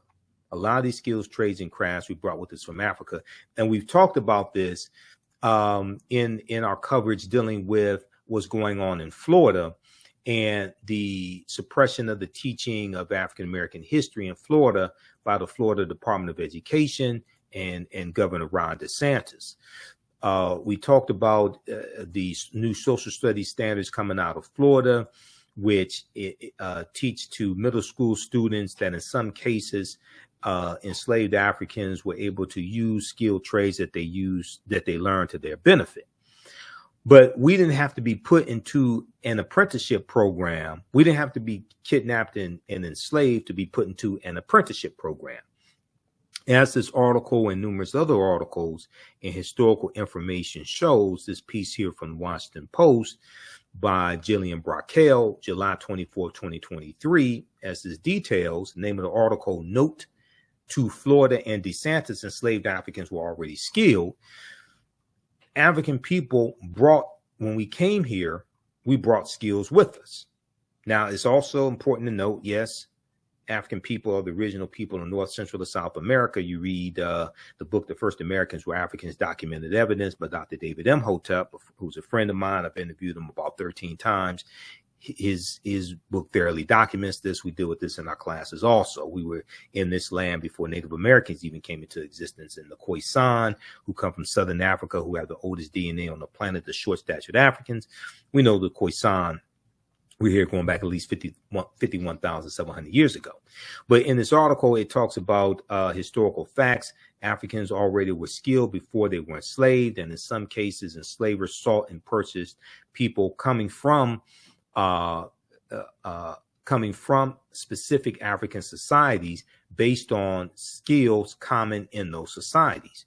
Decades of research, slave ship manifests, plantation ledgers, newspaper articles, letters, journals, and archaeological digs by dozens of scholars support this, much of it compiled in the 2022 book, African Founders, How Enslaved People Expanded African Freedom, by Pulitzer Prize winning historian David Hackett Fisher. Transatlantic slavery was an economic model proposing that skilled laborers who were benefiting themselves and their communities be abducted, transported, and forced to use those skills to benefit others. Other skills such as literacy, ministry, and music making were often banned because they did not benefit and even threaten the enslaver. Hackett Fisher, David Hackett Fisher explains how in the mid-1700s, enslaving colonists in the low country of the Carolinas, Georgia, and Florida, Florida once again, enslaving colonists in the low country of the Carolinas, Georgia, and Florida targeted people from the windward coast of West Africa, where rice had been cultivated for thousands of years, In the low country, enslaved African people then built complex systems of canals, levees, floodgates, and fields, just as they had in West Africa, providing the region with its first massive cash crop, because we came from very sophisticated civilizations. And we used our skills, trades, and crafts that we had in those civilizations to build those civilizations. Then we used them here to build America. But there were African people already here when the Spanish come in 1513, when the English come in 1607. So there were already African people here. In New England, the Puritans targeted Akan-speaking people from the Gold Coast, or Ghana, what we call Ghana, who had a long military tradition emphasizing discipline and quick thinking. Also, an enslaver named Onesimus, I'm not exactly sure how to pronounce his name, Onesimus, Onesimus, taught Puritan leader Cotton Mather a technique for smallpox inoculation, which he said was common in African homeland. Now, history.com has an article dealing with this, because we were inoculating ourselves from smallpox in West Africa. All right, read the rest of this article here. Note to Florida and DeSantis, enslaved Africans were already skilled. Enslaved Africans were already skilled. Okay, let's go back quickly here to the PowerPoint presentation. So how you all like this type of information? Hopefully you're learning a lot, because this is a lot of research. I got 10 pages of notes, PowerPoint presentation. There's a lot of research to put this together. So we have labor unions being created largely to lock African Americans out of the jobs we were doing for free. And a lot of these jobs are going to go to white immigrants coming to this country and white people who are already here. It was the enslaved Africans who had the majority of the skills in this country. There were at least 262 skills, trades, and crafts that we had in this country from 1619 to 1865. And we were largely working for free. Now, the book by James Newton and Ronald Lewis, which came out in 1978, called The Other Slaves, Mechanics, Mechanics, Artisans, and Craftsmen. It details at least 262 skills, trades, and crafts that we had in this country from 1619 to 1865. All right. And I read different sources that had a portion of these skills, trades, and crafts. But at the Charles H. Wright Museum of African American History, there's a, when you go through the main display called And Still We Rise, there's a, when you come out on the other side of it, there's a display, and it shows, it's a display on the wall, and it shows these different skills, trades, and crafts that we had. Okay. And I saw it some years ago. This is probably about 10 years ago now that I saw it. And there's a sign there that says you can't take pictures. Okay. So I went home, got a pen and pad, went back and spent an hour writing them down, and I numbered them. So that's how I know that there are 262 of them, because they weren't numbered in the display. And I have the handwritten copy of it somewhere here in my notes, and all my copies of the different indictments against Donald Trump and the timeline of history that we use in my Saturday class. I've got the, where the hell was that? We have it here somewhere. I've got binders full of the articles that we use in the class, so I don't know where the heck it is now. I had it here. Hold on, where the hell is that? I had it recently. It was, I gotta find it. I don't know where it is. It's somewhere around here. Gotta clean up the office. What is this here? Is this? That's not it. Well, it'll turn up. Let me see what this is. Okay, but anyway, let's continue, because this is going longer than I wanted it to go. But anyway, it's around here somewhere.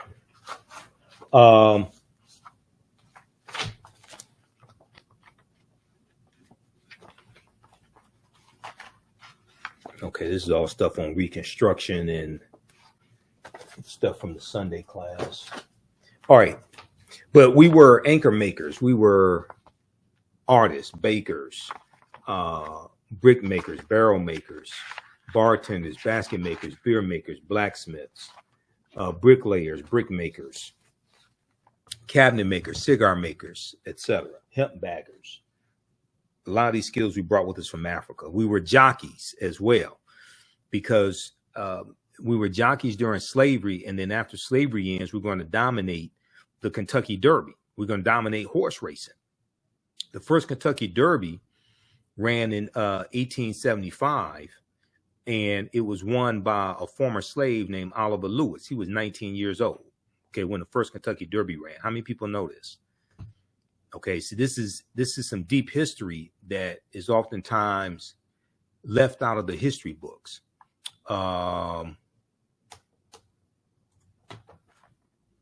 This is, so 13 of the 15 jockeys in the first Kentucky Derby were African American men. I did a lecture back in 2019 called "When Black Men Dominated Horse Racing." When black men dominated horse racing, and let's see here. I'm just going to show you something quickly here from the presentation, because it's dealing with this period of history here. Okay, so this is Oliver Lewis.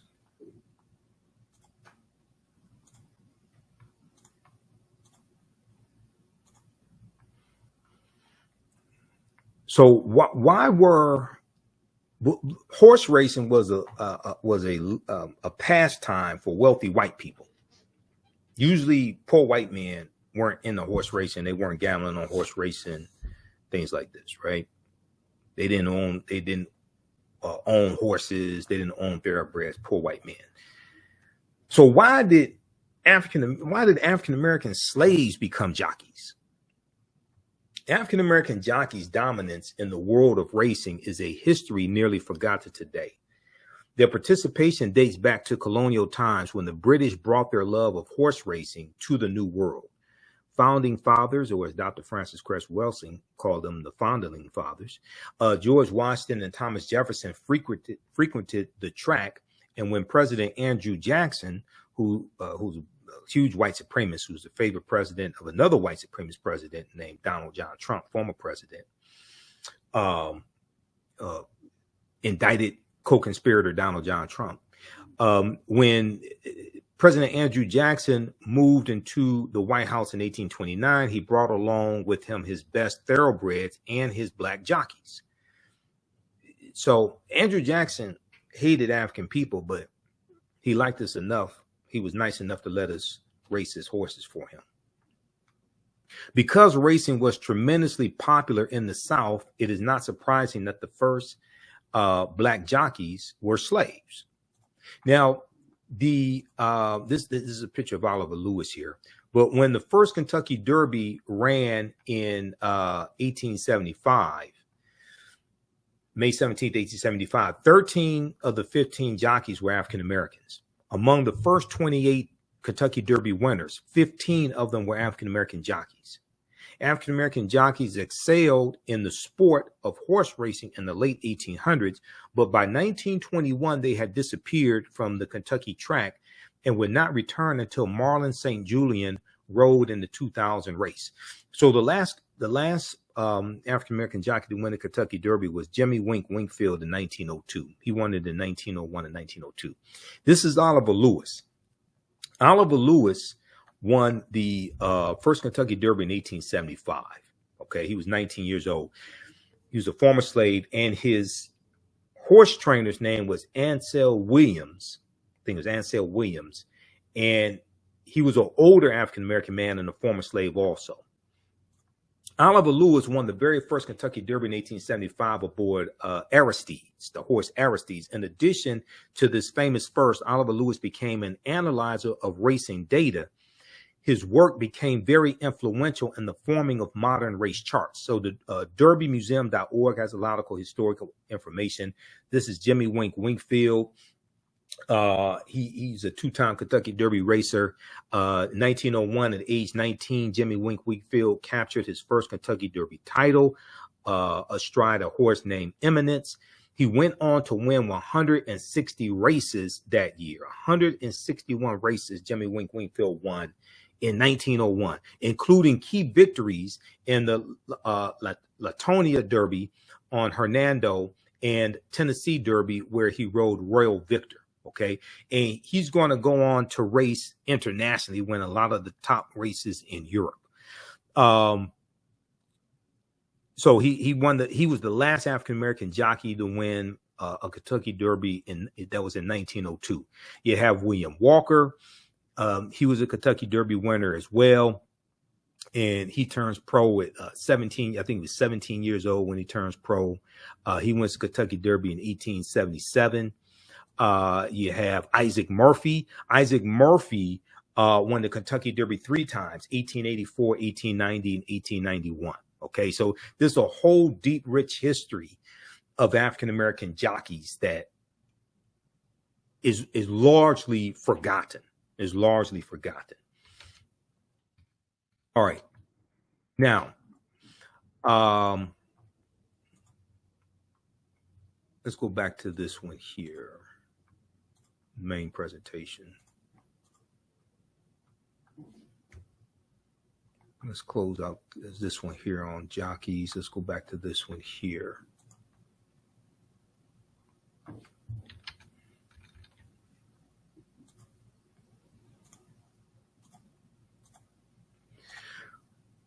All right, now, so skilled trades. Let's look at the labor union of the late 1800s. And there's a book that I'm referencing also called How White Folks Got So Rich, The Untold Story of American White Supremacy, the 3rd edition. How White Folks Got So Rich, The Untold Story of American White Supremacy. Check out this book. It's a small but powerful book. And it's similar to Black Labor, White Wealth by Dr. Claude Anderson, who's one of my teachers also, Dr. Claude Anderson.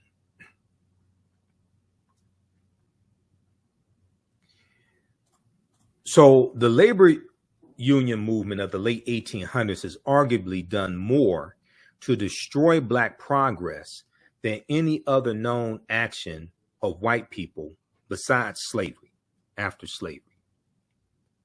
Yet it is almost totally invisible in African American history.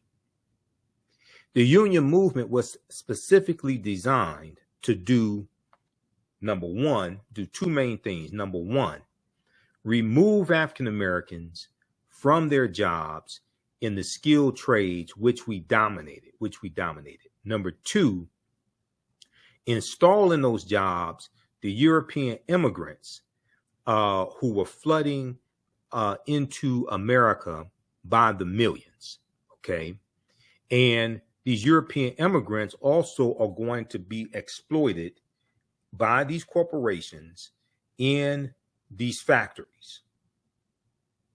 Now, scholars attribute the rapid success of immigrant groups directly to these advantages they received through their membership in the American trade unions. Read pages 37 through 38 of How White Folks Got So Rich, The Untold Story of American White Supremacy, the 3rd edition. And let's see here. Let me make sure I cover all this here.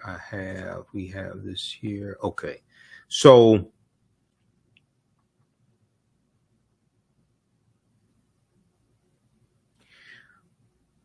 let me see, we want to pick this up here. I'm looking at my notes. Okay, let me go to my notes here for this. Just bear with me because I'm switching between articles, notes, and some other stuff here. Okay, so I'll show you my notes here because I have 10 pages of notes, but we'll go to it here on the screen share right here. This is what I want to go to. After slavery ends. So after slavery ends, we're going to see a lot of these large labor unions created, and they were created to protect jobs for white men, to keep African Americans out of these unions. And they're going to have contracts with various industries. And let me try to blow this up some more. They're going to have contracts with various industries that you can only hire white men that belong to these unions, then, and this is to lock African Americans out of these jobs. Then from about 1866 to 1880, we're going to see about 12 million European immigrants come to the United States. Okay. And a lot of the jobs that they got should have gone to African Americans because we were the ones doing the work. But the other thing was, is that even though they got these jobs, their labor is going to be largely exploited. So even though these European immigrants get these jobs, their labor is going to be largely exploited, and they're going to be paid very low wages. They're going to work in unsanitary conditions, etc. Okay, so I'm not against unions. I'm not against unions. I'm against racism in labor unions. Okay. Once African Americans are able to get into labor unions, fight against racism to various degrees, labor unions are going to help to create an African American middle class. But it was a hard fight. Okay.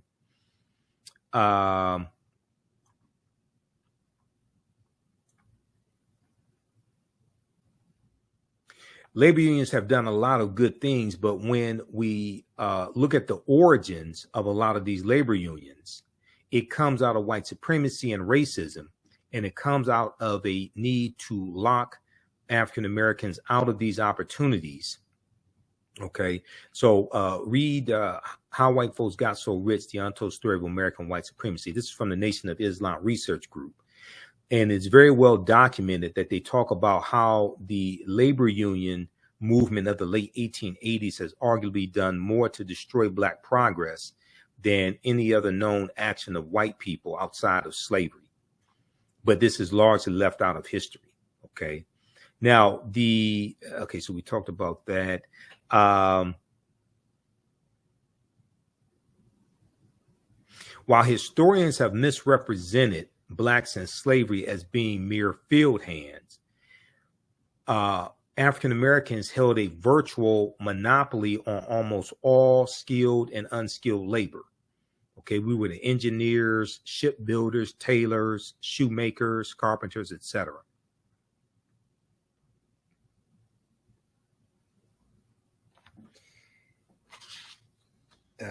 Let's see here. Okay, so we covered that pretty much already. The origins of Labor Day, the Industrial Revolution, 1790s. We did that.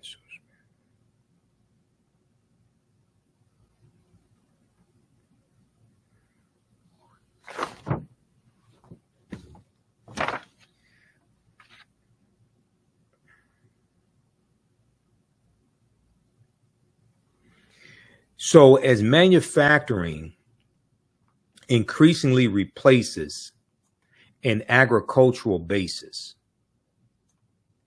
as the wellspring of American employment, labor unions, which had first appeared in the late 18th century, which is the late 1700s, we're going to first see labor unions we're going to see a lot of small labor unions. Then they're going to grow more prominent after slavery ends. And they become more vocal because because you're replacing a agricultural basis with a manufacturing basis.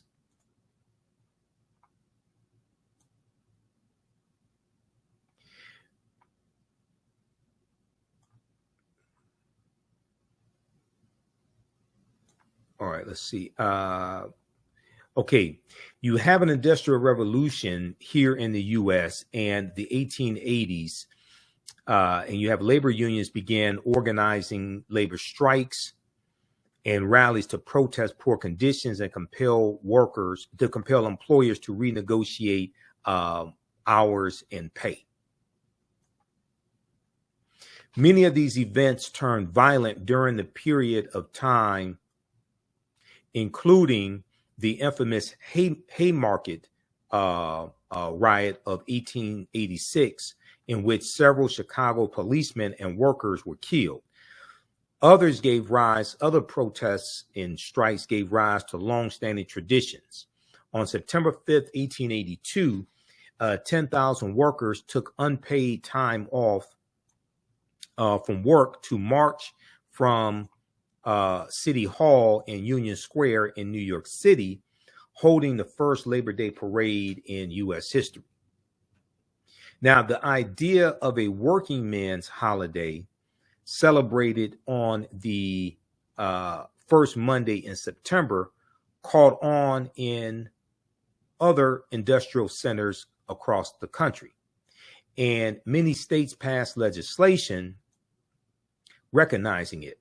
Congress would not legalize the holiday until 12 years later, in 1884, when a watershed moment in American labor history brought workers' rights squarely into public's view.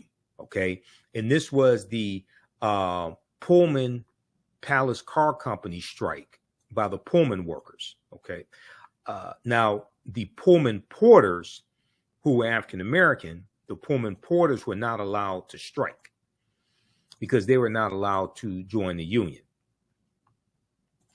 When we look at George Pullman, and this history on George Pullman is fascinating, and this is going to be this ties into the Panic of 1893, which we talked about in the beginning of this presentation. So George Pullman founds the Pullman Palace Car Company in Chicago in 1867. He's also going to actually found a town called Pullman, Illinois, where his workers are going to live.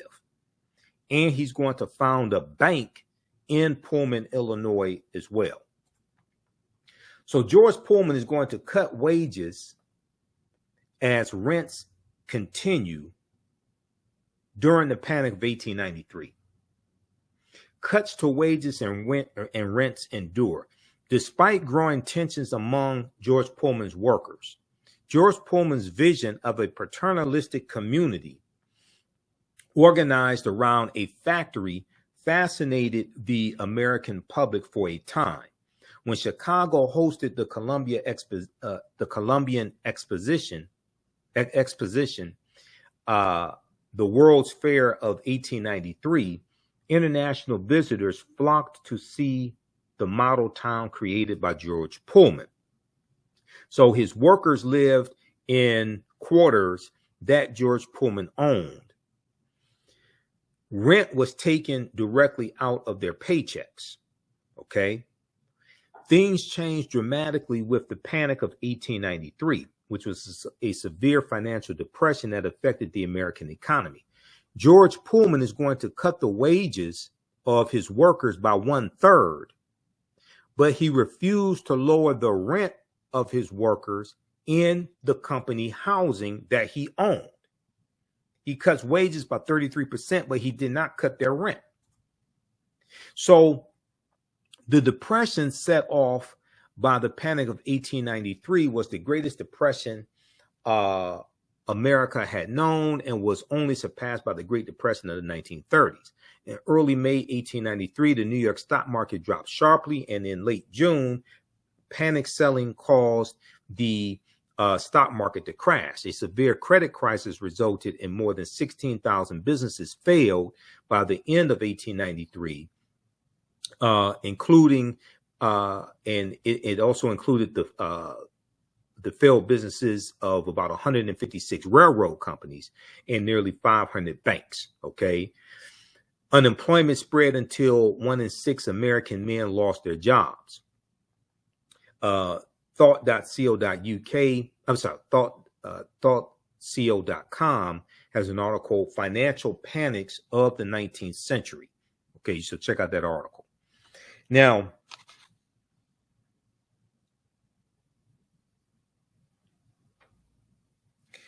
the town just outside of Chicago had been built as a utopian for George Pullman's workers. And I'm going to go back to my notes for this here.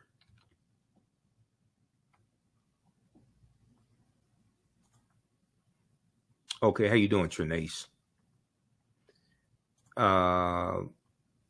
Let's see here. Let's flip over to this. Okay, the inventor of the Pullman car right here.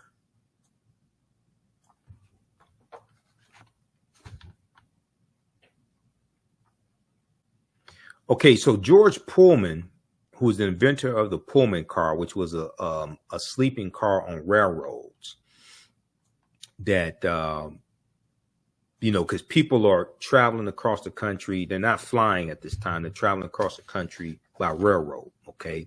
He was born in 1831 in upstate New York. He was the son of a carpenter. He learned carpentry himself and moved to Chicago, Illinois in the late 1850s. During the Civil War, George Pullman began building a new kind of railroad passenger car, passenger car, which had berths for passengers to sleep. Pullman's cars became popular with the railroads, and in 1867, he formed the Pullman Palace Car Company, Okay. He was the creator of the railroad sleeping car, and he's going to found a town in Pullman, Illinois for his, he's going to found a town in Illinois called Pullman, Illinois. He founded this town for his employees. The town just outside of Chicago had been built as a utopian home for George Pullman's workers, but the utopia was designed to serve George Pullman above all others, according to PBS.org, Public Broadcasting System. Quote, its residents all worked for the Pullman Company, PBS notes. Quote, their paychecks drawn from Pullman Bank, because he owned a bank, and their rent set by George Pullman deducted automatically from their weekly paychecks, end quote. From 1880 to 1893, all seemed well in Pullman Town until an economic depression prompted George Pullman to cut his employees' wages, even though their rents remained the same. The workers walked out. In solidarity, members of the American Railway Union, founded by fiery socialist Eugene Debs, according to Time magazine, the American Railway Company took up the cause of the George Pullman workers who are striking, and the 150,000 members of the American Railway Union refused to work on trains carrying George Pullman's sleeping cars, prompting a nationwide transportation nightmare. Now, you may have heard the name Eugene Debs recently in the media behind the indictments of Donald Trump, because people are saying that Donald Trump can still run for president from prison. And a precedence for this would be when Eugene Debs ran for president of he ran for United States president representing the Socialist Party, and he ran for president from prison. So when you hear about Eugene Debs, the socialist, running for president from prison, this is who they're talking about. Eugene Debs was the president of the American Railway Union, who joined in 1893, his union joined along with the Pullman worker strikers in this strike against George Pullman.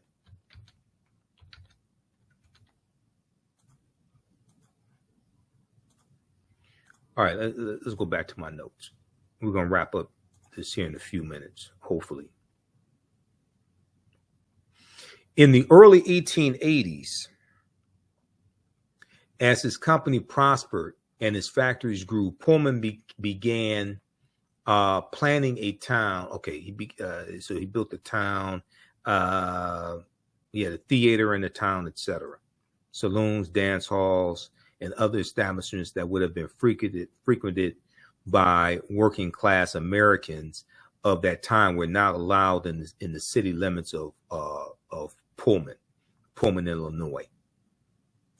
And it was widely believed that company spies kept a watchful eye on the workers during their hours off the job. The intrusiveness of management in the private lives of workers naturally became a source of resentment. Okay, now, so we have this Panic of 1893. Read the article, Financial Panics of the 19th Century, from thoughtco.com. Orders for railroad sleeping cars declined, and George Pullman was forced to lay off hundreds of employees. Those who remained endured wage cuts, even while rents in George Pullman, in Pullmantown, Pullman, Illinois, remained consistent. Take-home paychecks plummeted. And so the employees walked out, demanding lower rents and higher pay. The American Railway Union, led by socialist Eugene V. Debs, came to the cause of the striking workers, and railroad workers across the nation boycotted trains carrying George Pullman's cars. Rioting, pillaging, and burning of railroad cars soon ensued. Mobs of non-union workers joined in. Okay, so the Pullman worker strike spreads nationwide. Outraged by the strike at his factories, George Pullman closed the plant, determined to wait out the workers. Pullman's stubborn strategy might have worked except for the American Railway Union members who joined in the strike. Now, the strike instantly became a national issue, and President Grover Cleveland, who won the presidential election, who just been elected president again, because he's the only president to win 2 non-consecutive terms. Benjamin Harrison was the president in 1893. Then Stephen Grover Cleveland wins the election, becomes president again. President Stephen Grover Cleveland, faced with nervous railroads,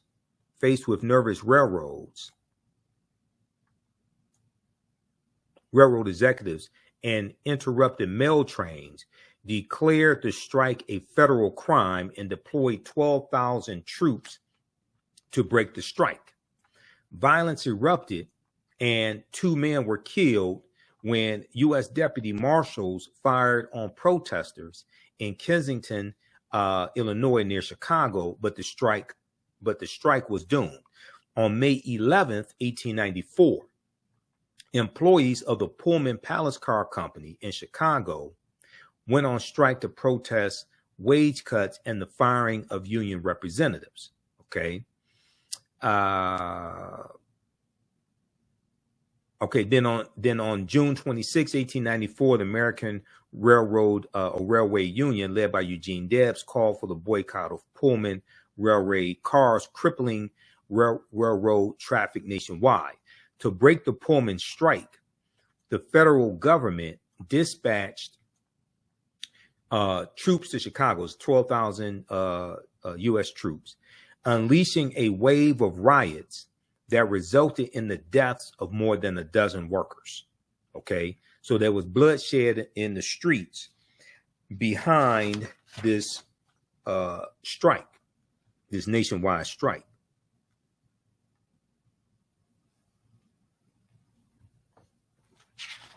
So people still ask the question of who created Labor Day. We don't know exactly who created Labor Day. We do know on June 28th, 1894, President Grover Cleveland signed Labor Day into law. In the wake of this massive unrest and in an attempt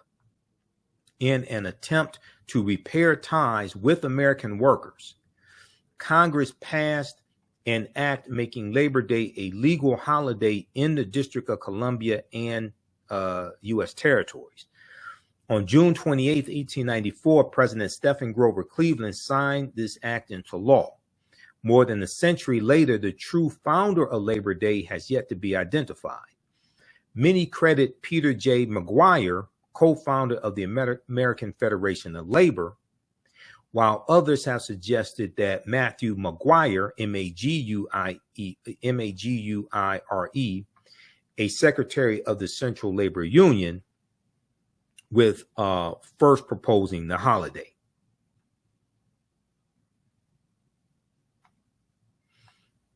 Okay, so there's an article from TheAHNShow on this also. Read that. And there's a good article from Time Magazine called How a Bloody Railroad Strike Paved the Way for the First Labor Day. How a bloody railroad strike paved the way for the first Labor Day. Now, when we look more at African-American roots of Labor Day,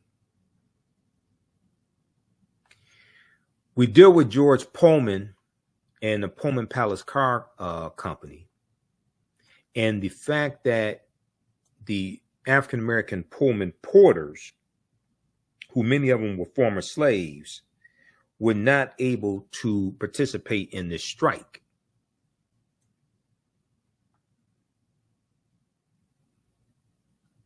When a Pullman car was leased to a railroad, it was equipped with highly trained porters to serve the travelers. These cars were staffed with recently freed slaves who George Pullman judged to be skilled in service and willing to work for low wages. Soon, the Pullman Rail Car Company, was the largest employer of African Americans in the country, with the greatest concentration of Pullman porters living on Chicago's South Side.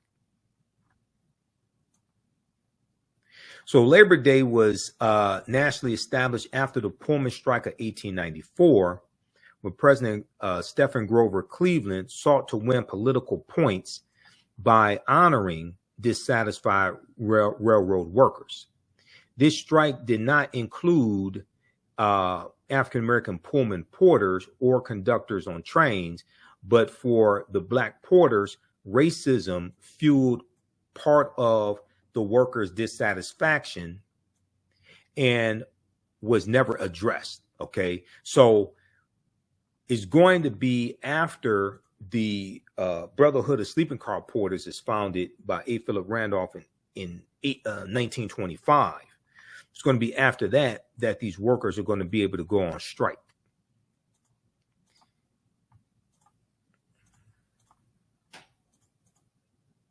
Okay, so A. Phillip Randolph and president of the Brotherhood of Sleeping Car Porters.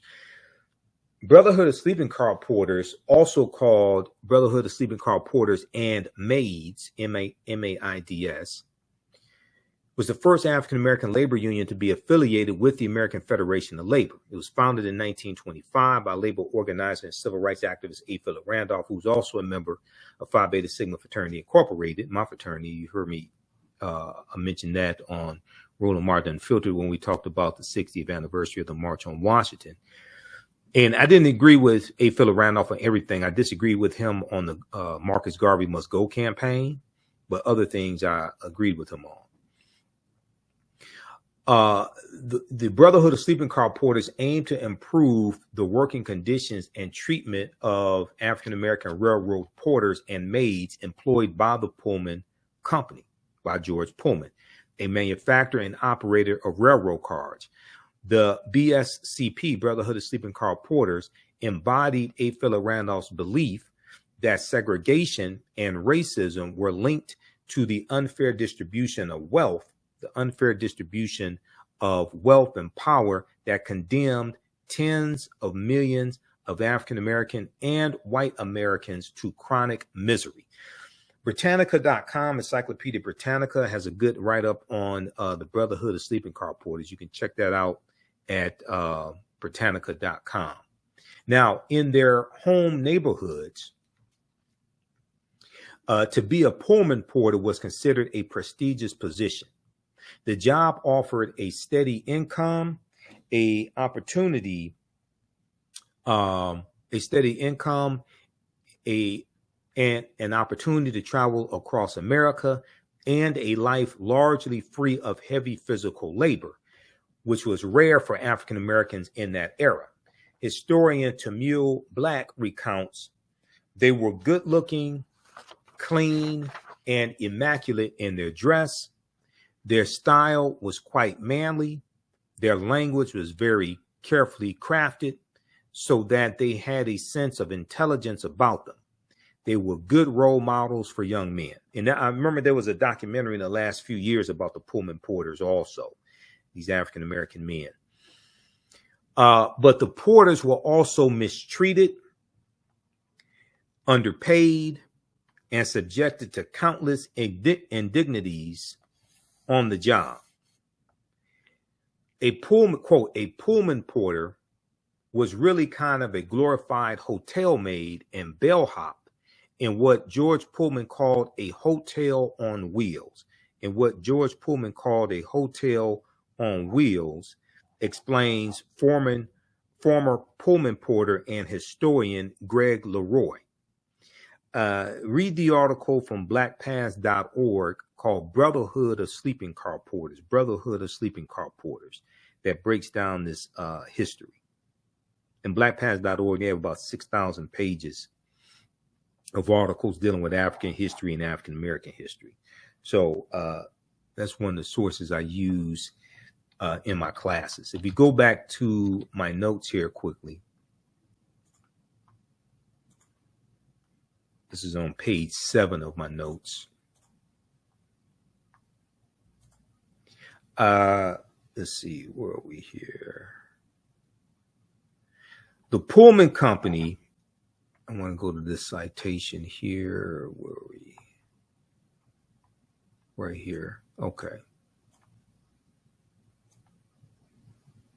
So the Pullman Company just thought of the porters as a piece of equipment, just like another button on a panel.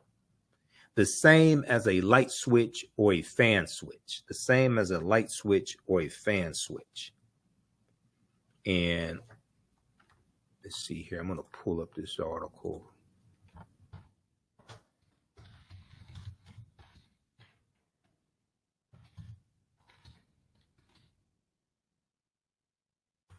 Blackpast.org.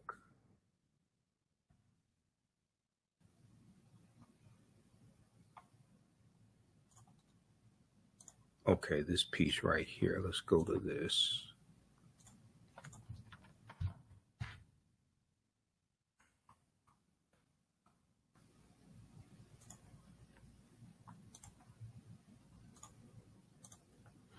Brotherhood of Sleeping Car Porters, 1925 to 1978.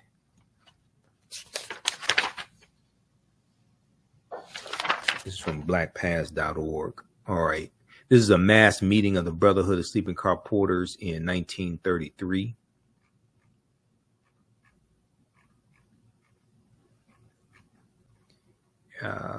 Let's see. I want...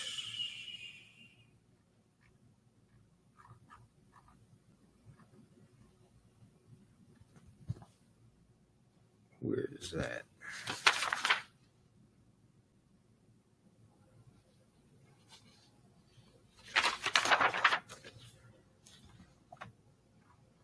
Okay, I'm not sure what that is. Okay, check out this article here. I'm just going to go back to my notes. I'm trying to show you the actual article, but Brotherhood Sleeping Car Porters, is that the same thing? Okay, I'll just go back to my notes on this.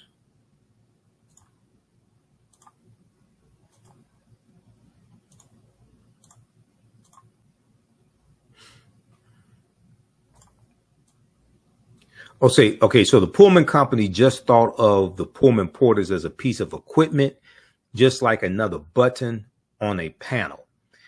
The same as a light switch or a fan switch, end quote.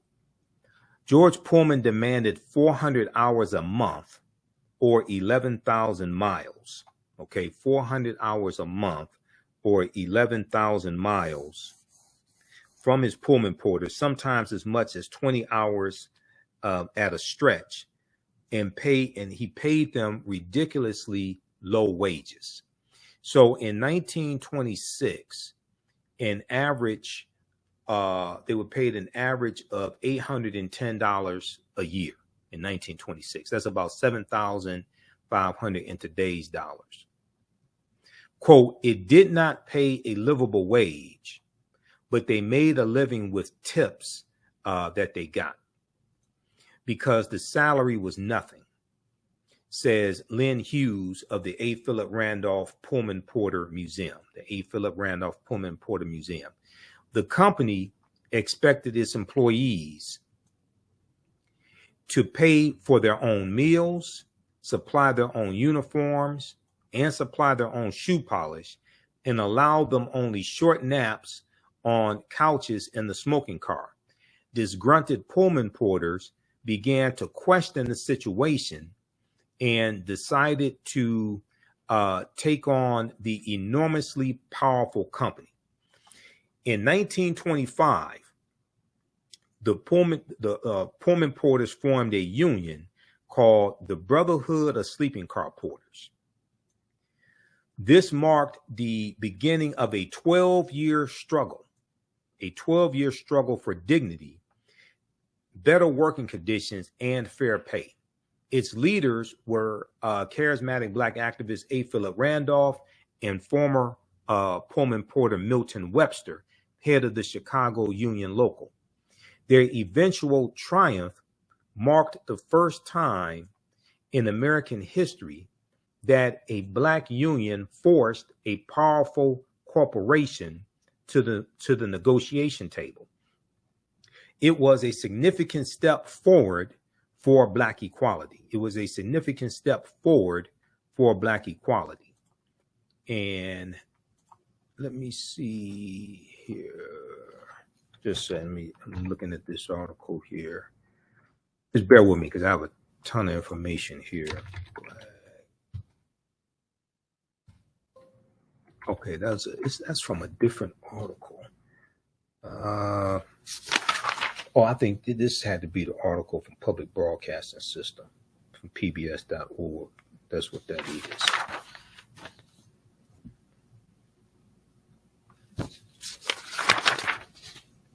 That was Tamil Black.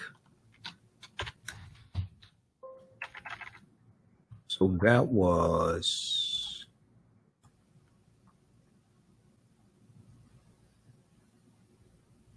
Brotherhood Sleeping Car Porters.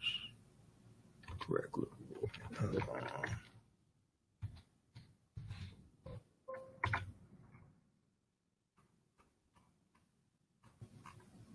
Okay. This is one of these articles. But we've got the I've got the notes here, so that's fine. We'll just roll with that. Okay, let's continue. Their eventual triumph marked the first time in American history that a Black union forced a powerful corporation to the negotiation table. It was a significant step forward for Black equality. The union members learned how to organize. They discovered that even in a time of great prejudice in America, Blacks could effect change if they stood together. Okay, so this was like something like really, really important that I gathered from this in researching this history back when I originally did this presentation, like in 2019. I was researching all this history. This is an example of African Americans working together for an extended period of time. This is before the modern day civil rights movement. The modern day civil rights movement partly has its roots in the Brotherhood of Sleeping Car Porters, the organization, and their 12-year strike that they had. Okay, that 12-year fight that they had. They would later apply these techniques to the civil rights movement. They would later apply these techniques to the civil rights movement.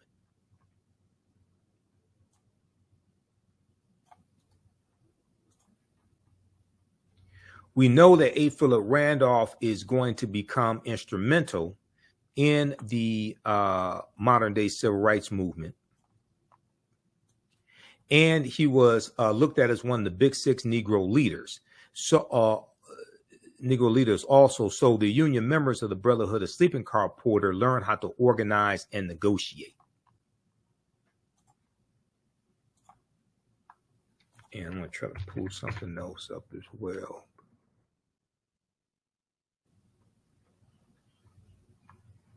Okay. All right.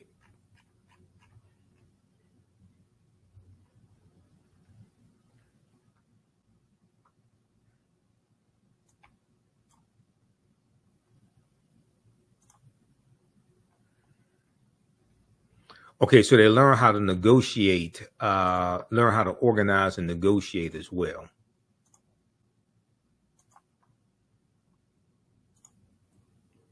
And let me pull this up here.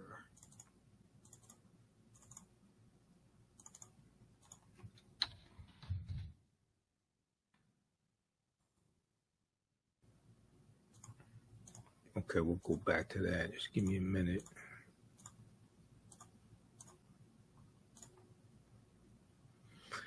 All right.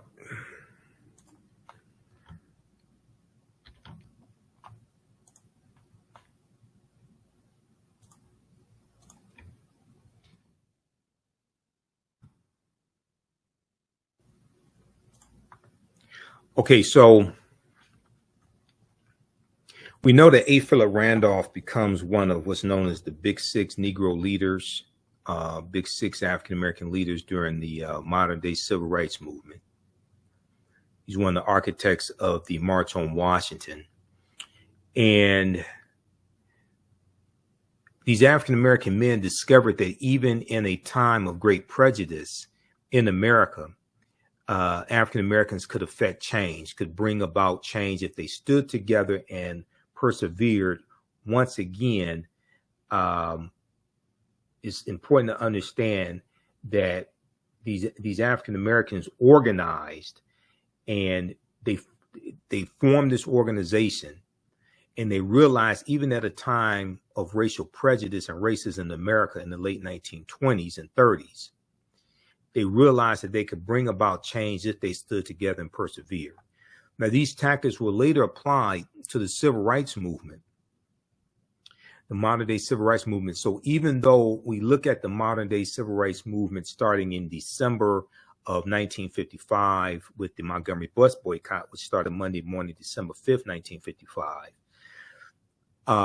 or some people take it back to the lynching of Emmett Till, August 28th, 1955, and what takes afterwards, the effort to force a trial to gather information on the killers of Emmett Till, and the support given to Emmett Till's family and the international attention on this lynching of this 14-year-old boy. His cousin, and we know his cousin Simeon Wright passed away in September 2017. Okay. But we see the seeds of the modern day civil rights movement in the fight of the Brotherhood of Sleeping Car Porters.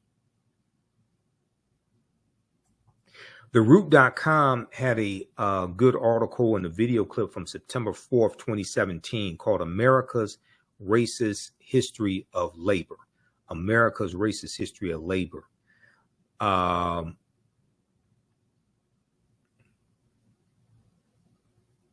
So you can check that out also, America's Racist History of Labor.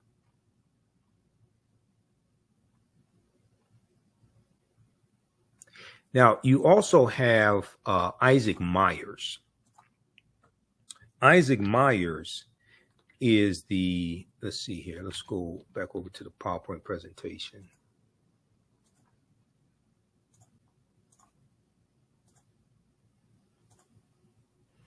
Isaac Myers was the president of the Colored National Labor Union in 1869. Colored National Labor Union.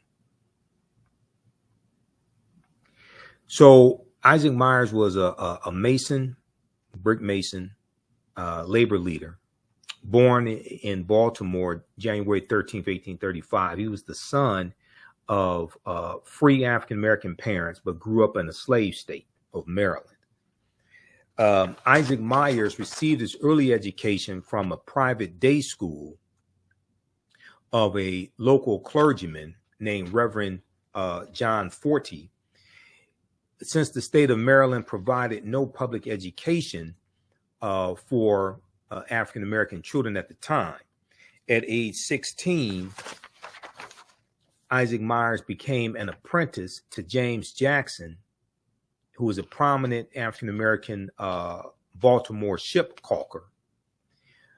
4 years later, Isaac Myers was supervising the caulking of clipper ships operating out of Baltimore. The newly created union, during the Civil War, Isaac Myers worked as a porter and shipping clerk for a grocer, and then returned to his original profession as a caulker. Soon after the war ended, the Civil War ends in 1865, Isaac Myers found himself unexpectedly unemployed when a group of white caulkers protested the employment of black caulkers and longshoremen. In response to the strike, Isaac Myers proposed the creation of a union of black caulkers, Caulkers. The newly created union, called the Colored Caulkers Trade Union Society, the Colored Caulkers Trade Union Society, decided to form a cooperative company that would own a shipyard and railroad. Okay, and we have a deep, rich history of cooperatives, cooperative economics. Dr. Jessica Gordon Nimhard's book, Collective Courage, breaks down this history. This is one of the books that we use in my online history classes. Also, this book here, Collective Courage, A History of African-American Cooperative Economic Thought and Practice. Collective Courage, A History of Cooperative Economic Thought and Practice by Jessica Gordon Nimhard. And the concept of the cooperatives, these were principles that we brought with us from Africa.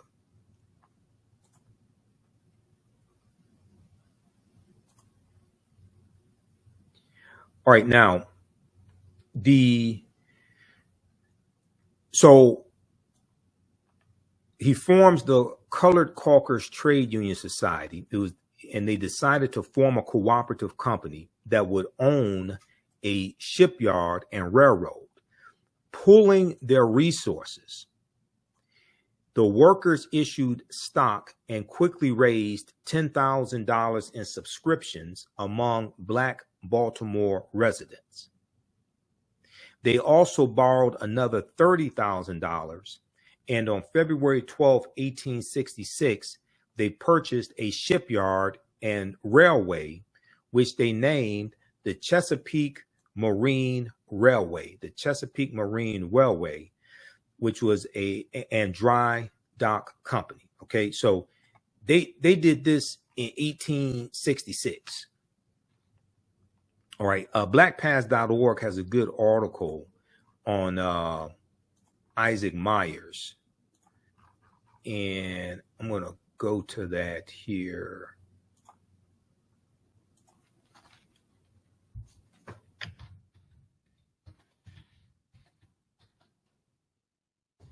Let me pull this up.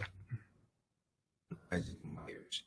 So when we study, you know, how we were using the cooperative system, and I've done presentations on this in the past, and we deal with This is how we engaged in economics. A lot of these economic empowerment gurus out here that are preaching white capitalism and black people investing green dollars in the white-owned stock market and trying to pass that off as economic empowerment, because it's not. You can create wealth, but economic empowerment and wealth creation are not the same thing. You got a lot of these economic empowerment gurus out here using the term economic empowerment and wealth creation interchangeably. They're not the same thing. Economic empowerment occurs when we control the economics in our community. We own the land. We own the majority of the businesses. We own the gas stations, radio stations, grocery stores, dry cleaners, multi-story buildings, etc., on the newspapers, the media in our community. That's economic empowerment. We could all have stock portfolios. I want to make sure everybody understands this. We could all have stock portfolios valued at $5 million.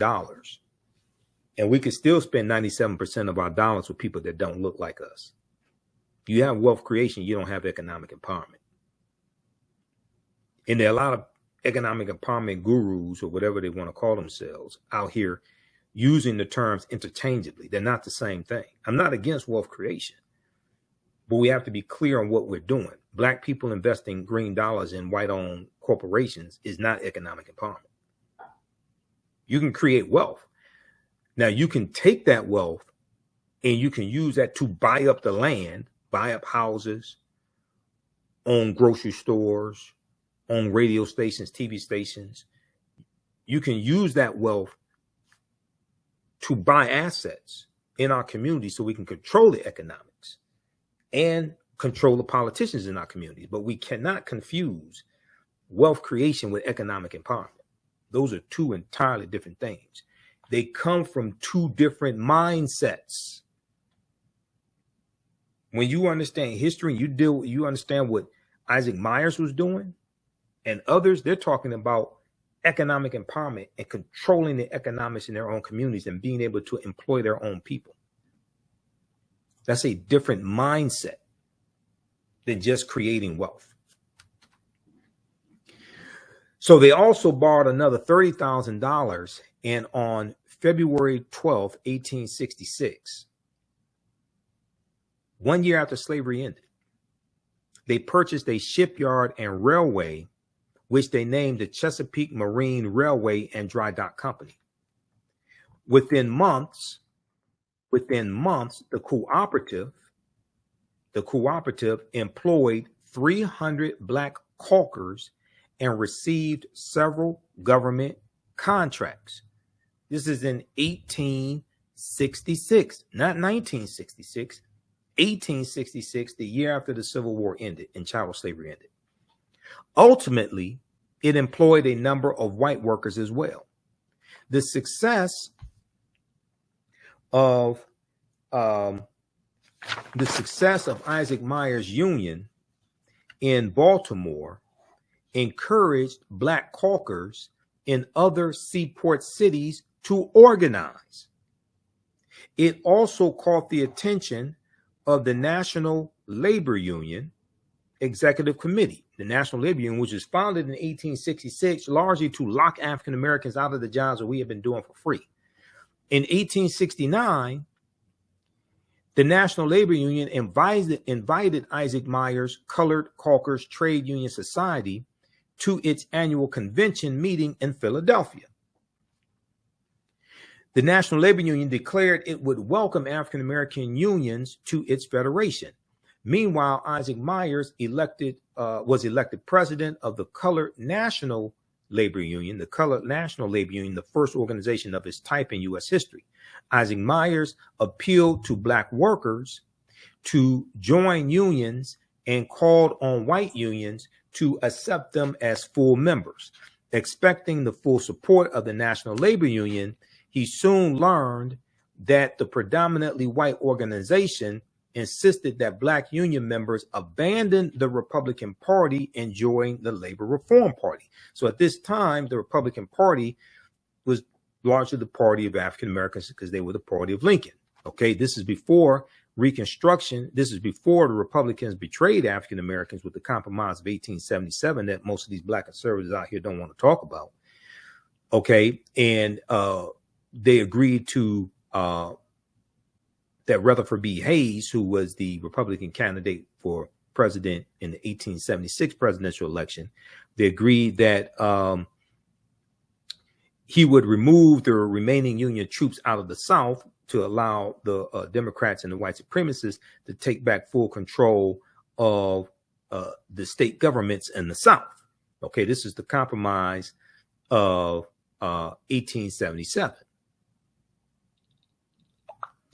All right, now, when black Union members led by Isaac Myers refused to abandon the Republican Party, they were not invited back to the National Labor Union. With no allies among the large labor movement, the colored National Labor Union soon found itself isolated. It collapsed by 1871. Isaac Myers held a variety of other positions, but his years of prominence were over. He worked as a detective for the Baltimore Post Office between 1872 and 1879. Between 1879 and 1882, he operated the small Baltimore coal yard, C-O-A-L. All right, read the rest of this about Isaac Myers at blackpast.org and the Colored Caulkers Trade Union Society, the Colored Caulkers Trade Union Society.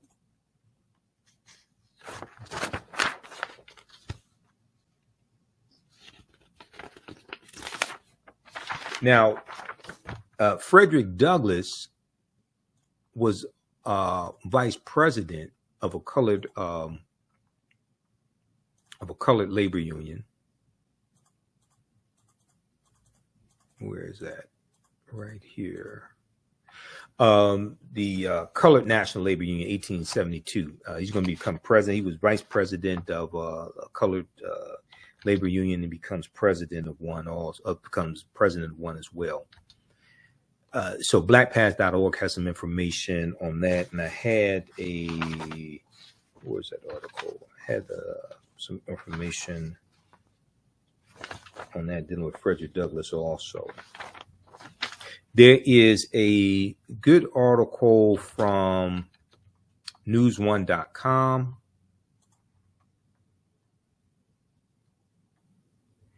that deals with where is that? Oh, it's five black-led labor unions that paved the way for black workers' rights.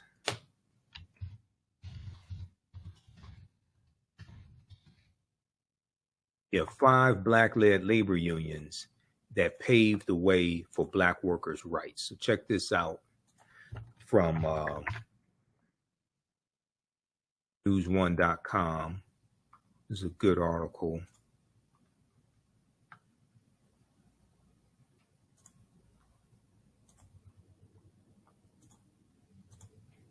So for the sake of time, I'm not going to go through this. This is from September 5th, 2022. 5 black labor unions that paved the way for black workers' rights. And I want to close out this ad. They talk about the, let's see here.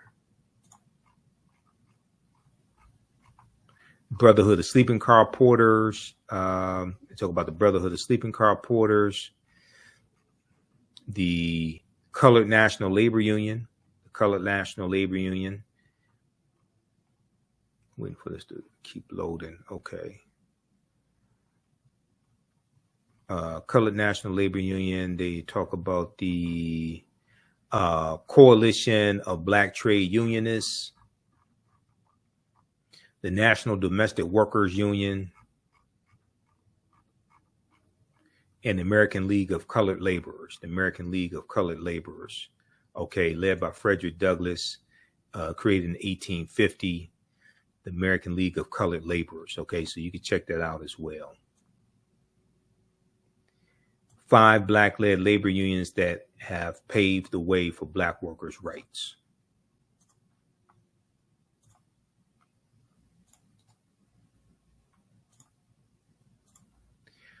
Okay, so I think that's everything. I know I had a lot of information. It's a deep history, and a lot of this history does not get covered in especially mainstream media when they talk about Labor Day, and even if they mention African Americans, a lot of this stuff does not get covered. So since I have my own platform and I'm a historian, I want to make sure we covered it here today. So hopefully you learned a lot. If you like this type of information, you can support the African History Network as well. Register for the online history classes that I teach on Saturdays and Sundays. You have the information at our website, TheAHNShow.com, TheAHNShow.com. On Saturdays is Ancient Kemet, the Moors, and the Ma'afa, understanding the transatlantic slave trade, what they didn't teach you in school. So we deal with thousands of years of history and what leads up to the transatlantic slave trade taking place. You don't have to be present in the class. We do the sessions live. All the sessions are archived and recorded. You go back and watch it anytime. So we have classes September 9th, September 16th, September 23rd, and going into October. Classes on sale $60, regularly $130. As soon as you register, the archive sessions of the classes you can watch. You can watch these free previews here also. And then on Sundays, I teach Black resistance movements from the Haitian Revolution, U.S. Civil War, Civil Rights Movement, Black Power Movement, 1800 to 1968. Okay, and this content is PG-13. You can use this with your children. It's not overly graphic. It's not vulgar. It's very visual. So we have book references. I'll show you the book references on the screen. There's about 80 to 100 articles that we cite. The video clips also. You can also support us through Cash App, $ TheAHNShow, through Cash App and through PayPal. PayPal.me/TheAHNShow. So this helps us keep doing the research, stay on the air, keep broadcasting, pay some of the bills, etc. Pay for all these services that I use to broadcast and upgrade equipment, etc. Okay. All right. So hopefully you learned a lot today. There's a deep, rich history when we deal with Labor Day that does not get covered in mainstream media. So we have to have our own media to be able to cover this history, and you need somebody who understands this history like myself to be able to teach it. Okay, so definitely appreciate the support. Give us a thumbs up, give us a heart, give us a like on this broadcast. Follow us on our YouTube channel, Michael Imhotep, IMHOTEP. Turn on live notifications so you know when we go live. Turn on and hit the bell so you know when we upload new videos. Subscribe there and follow us on our Facebook fan page, The African History Network, The African History Network. Turn on live notifications there also. Okay.